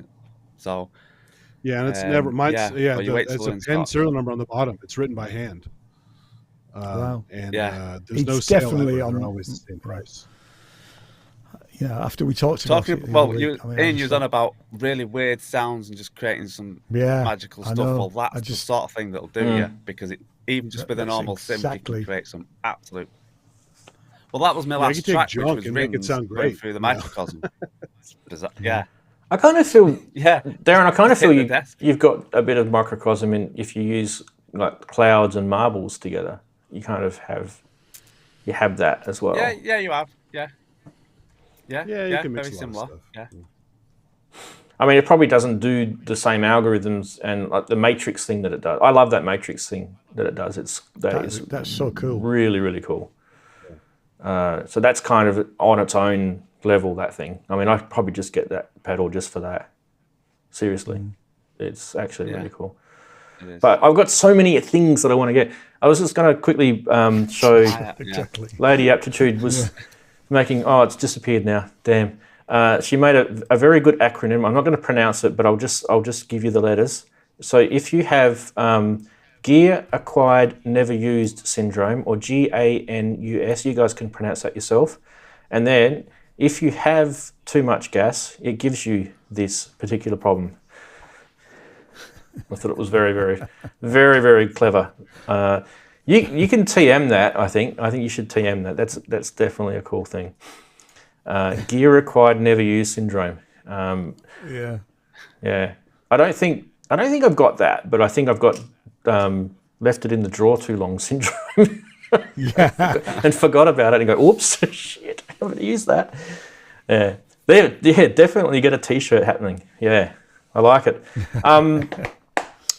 For me, there's a lot of things that I want to get, and obviously you've got to be careful with, just spending, and just end up with too much gear, and you just don't have time to get to use it and get to know it. So this year, I've probably been. You guys would have probably noticed that I've kind of chilled a bit with the Eurorack purchases this year, or probably more towards the last 6 months anyway. But what you were saying, Darren, before was probably since 2019, 2020 to now, my Eurorack's gone from 0 to huge, But where I'm at now, I'll probably sort of chill a bit with it, because I kind of feel like there's a lot of depth with what I've got, and it's just a matter of I'll get the odd module, like I got the phaser one and things like that, but I think for me, it'll be more sort of focused on using what I've got. And you have a lot. You're getting close to Andrew Wong territory. So with other gear, so I need to save up at the moment. I want to get a Prophet 5. That's where I'm going with it at the moment. I kind of made a decision that I've kind of worked out the synth that I've never ever owned is a Prophet 5. And that's the synth that, if I listen to some of my favourite tracks of my favourite artists over the many, many years, one of the resounding synths that sort of pop out all the time is a Prophet 5. And I'm just thinking to myself, why the hell did I not get one until, you know? So unfortunately for me, it's an expensive thing because in Australia, they're upwards around about $5,000 Australian. And when you guys put exchange rates and you calculate what $5,000 is in your currency, it's not the same thing. It's because exchange rates don't give you the actual truth. They just give you what our dollar is worth versus yours on the trading market. But $5,000 in Australia is a lot. It's like if I said to you how much is £5,000, you guys would say, well, that's a lot of money for a synth, right? Well, it's kind of the similar sort of weight to what $5,000 is here. So if you look at how much people earn here, you know, what we'd earn in a month, what we, you know, most people probably wouldn't even earn $5,000 in a month, you know, here. So it's a month's income. Well, especially how the economy's going at the moment. Yeah. It's like, well, Oh God, yeah. yeah. Hence the reason why I've only bought 2 things this year, and they were sort of like hard saved up for. So, like you were saying before that, it was, you know, you're saving up your overtime, your pocket money, whatever you want to call it, and buying something. And now it's sort of the more thought out the things that you buy, whereas before it was more gear acquisition syndrome type thing. Now it's more, do I need that? Can I afford it? Or can I even save up for it? No, then put it to that burner. So yeah, so it's more thought out now. And it probably will be for the next, I don't know, couple of years maybe. Yeah, I agree. Yeah. I agree. I think we're all being a bit more ginger with our purchasing decisions. We're being careful, right? Even if I look at, you know, the eurorack stuff that I get, like this was secondhand when I bought it. And I got this cheap because one of the LEDs doesn't work on the sliders here. So I don't care. It still does the same thing. Yeah, who cares? I'll probably do it myself. And then, you know, I will buy the odd module brand new, like, but like clouds, I didn't buy brand new. I bought that secondhand, used. And I kind of feel that, like you're saying, Darren, with, you know, things like we've got increased power bills. That our power bills are, what have they gone up 30%, 40% in the last 12 months? It's crazy. Oh God, yeah. That just alone, that's going to hurt us. That might have been a module that you would have bought. That might have been a synth that you would have bought. Do you know what I mean? Like that money's now no longer yours. You've given it to the power company. And, you know, and I think a lot of people will be, or all around the world will be hurting because inflation's everywhere. In my country, we skipped a good perfect circuit sale because I need travel money. So I don't know about you guys. Are you guys putting your interest rates up for your, you know, your mortgages and stuff? We are here. They're trying to curb inflation here, and so now I'm paying per month. I'm paying so much more for my mortgage than what I was, you know, 6 months ago. And so there's more money that's no longer disposable for me. So what you're saying, Darren, is absolutely true. Like, we don't really have the luxury now to just go and just, you know, buy something on a whim. We really have to kind of think a little bit more difficult about it. Like, do I really need it? You know, that sort of, it's starting to creep in. And the manufacturers will start to feel this soon. Manufacturers won't have quite the sales. Manufacturers won't be able to move the gear. That's exactly it. I mean, we've had a, like I said, we've had a business has picked up, but it's not synthesizers we're selling. It's folk instruments actually that's picked up, and guitars, which I'm really surprised at. And what I think is happening, some people are they're either buying for Christmas now because a couple of customers have said that they're starting to buy really early because, you know, they all of the electricity bills and the gas bill thing hasn't kicked in to some extent, so they've got the money and they're going to spend it on early Christmas presents for certain people. You know, there's a bit of that sort of stuff going. But there's all the other stuff as well. I mean, I don't know about the mortgage rate because we don't. Luckily, I'm mortgage free, but we are in a house that is only 15 years old, and we're sort of starting to see other bills. Like, we've just got a 500 quid plumbing bill. You know, and we had a new boiler last year and stuff. You know, all that sort of other stuff that kicks in. You know, which is on top of your monthly utility bills. You know. Yeah. Well, my house here is where I live here. It's 14 years old. My house, and I built it. I didn't build it myself with my hands, but I moved in design and all that sort of stuff. It was my choice. And so some of the things that we put in here, which we're technically still paying off, right, with our mortgage, is some of the appliances are starting to break down now. So I've literally just had, in our kitchen, we've got like a built-in microwave, steam oven, coffee machine, all that sort of stuff is all built in. And my microwave just died. It's 14 years old. You think that's pretty good innings for a microwave. It's pretty decent. Yeah, it is, yeah, exactly. But the thing is, like, we went out to try and see if we could get it replaced. And of course you could get it replaced. But to put in a microwave that fits in the spot the other one comes out, it's either get the carpenters in and redo the whole thing, or choose a microwave that sits on a bench, which we don't want to do because that looks really, bad. So I rang around and I found out that you could get it repaired, and it cost me a fair bit to get it repaired, but it wasn't quite as bad as buying a new one. Like, it might have been, I don't know, say half the price. And I just went, nah, just get it repaired. So I've got the same microwave now. It's probably got another, who knows, it might have another 14 years life in it. So it's things like that happen. Storm this year, like you say, because all the economy is going to pot, everything's going up, and like you say, things are starting to fall apart in your house that you now got to spend excessive amounts of money where you didn't before. Everything's just gone berserk. And I think it'll only get worse for the next, I'd say for the next 6 months at least, until it starts to curve. I agree. And the interest rates are going to be put up slightly. So if you have got your mortgage, they'll be going up in the next month or two. So it's, unless you're on a fixed mortgage, until the end of the fix comes, and then you're going to be just praying that they've not gone too high. So the point we're kind of making, just so the chatties are following it, we're all full of cheer now. It's not a negative thing. It's what we're saying is we would absolutely love to buy more gear and get the latest and greatest.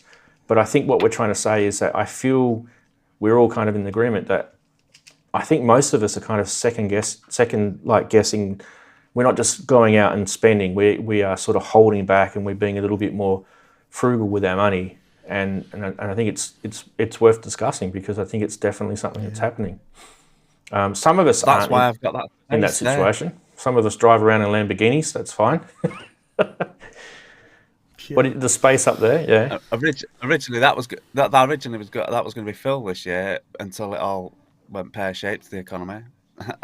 I thought, I'll fill that, and I know what I'm going to fill it with. No. Yep. And like they're saying in chat, use the gear that you already have. Exactly. Yep. Yeah, exactly. Yeah. Yeah.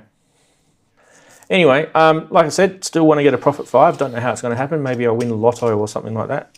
Who knows? I thought you had a mold one. I do. I want everything. But reality. When that Timber Wolf goes up, you'll be able to score. I'll cash in. I'll be driving home in the Lamborghini, the Moog one in the back, Prophet 5 in the front seat. Someone come up with a style of music that just uses the Timber Wolf. Yeah. Anyway, guys, much loved having you guys on the show, as I always do, and also the chatties. Brilliant having everyone in chat there. Always good to have a chat on Saturdays about synths and everything related that affects us with synths as well. I don't have a topic next week, so if you guys got an idea, jump into Discord and let us know what you think. And if you guys don't know what Discord is, I'm trying to find it. Where is it? Really quickly there. Whoops. And there is a Discord server address. There has been some really big, long discussions in Discord this week. We've been talking about all sorts of stuff. So I still think it's the unsung hero of social media that hasn't been affected by ads and corporate greed yet. So Discord, I think, is a good thing. Scares people, though. They think it's a gaming platform. It's not. It's anything you like. So jump into Discord if you haven't already. Anyway, quick shout-outs. Darren, you want to say anything before we go? Shout-out to Bandcamp or something like that? Well, no, it's only that they'll find out what's coming on Bandcamp, so there's no point in shouting that out, because if you haven't bought anything, you won't get it. If I get chance and I get up early enough in the morning, I will do a video tomorrow. I'll have to come up with a tune, so I don't know. If not, just watch Rings of Tranquility, because that was using the microcosm. That was on a few weeks ago, so it's still on there. So check it out. Nice. Andy, any And shout outs from subscribe, your? so I think your subscribers aren't going down. Yeah, give him some subscribers. YouTube's. Yeah. Yeah. The same old thing. Another hardware jam this weekend. More microscope videos. If you guys like that, look for those on Micro Addict. And that's about it. Awesome. Ian, how about yourself? I'm putting a video out Monday or Tuesday, the latest, and it will be an introduction to a 70-year-old tape machine. Ooh, awesome. So, by the way, everyone who's watching, there's links to all of these guys, including Brooksy, who's left, and their specific YouTube channels and Bandcamp channels in the blog article that gets published. Usually it's probably about 12 hours from now by the time I get off my ass and press submit and in the WordPress system that I use. And I do have a sleep in between now and then. It's just hit 11:30 p.m. in my time, so you can sort of see that I'm starting to get tired. Anyway, thanks everyone. Enjoy the rest of your weekend. Please press record, do as much as you can in music. We love hearing your sounds. Share them with us. And until next week, see you later. Catch you later. bye, chatties. Bye, everybody. Take care, everyone. Cheers. Bye.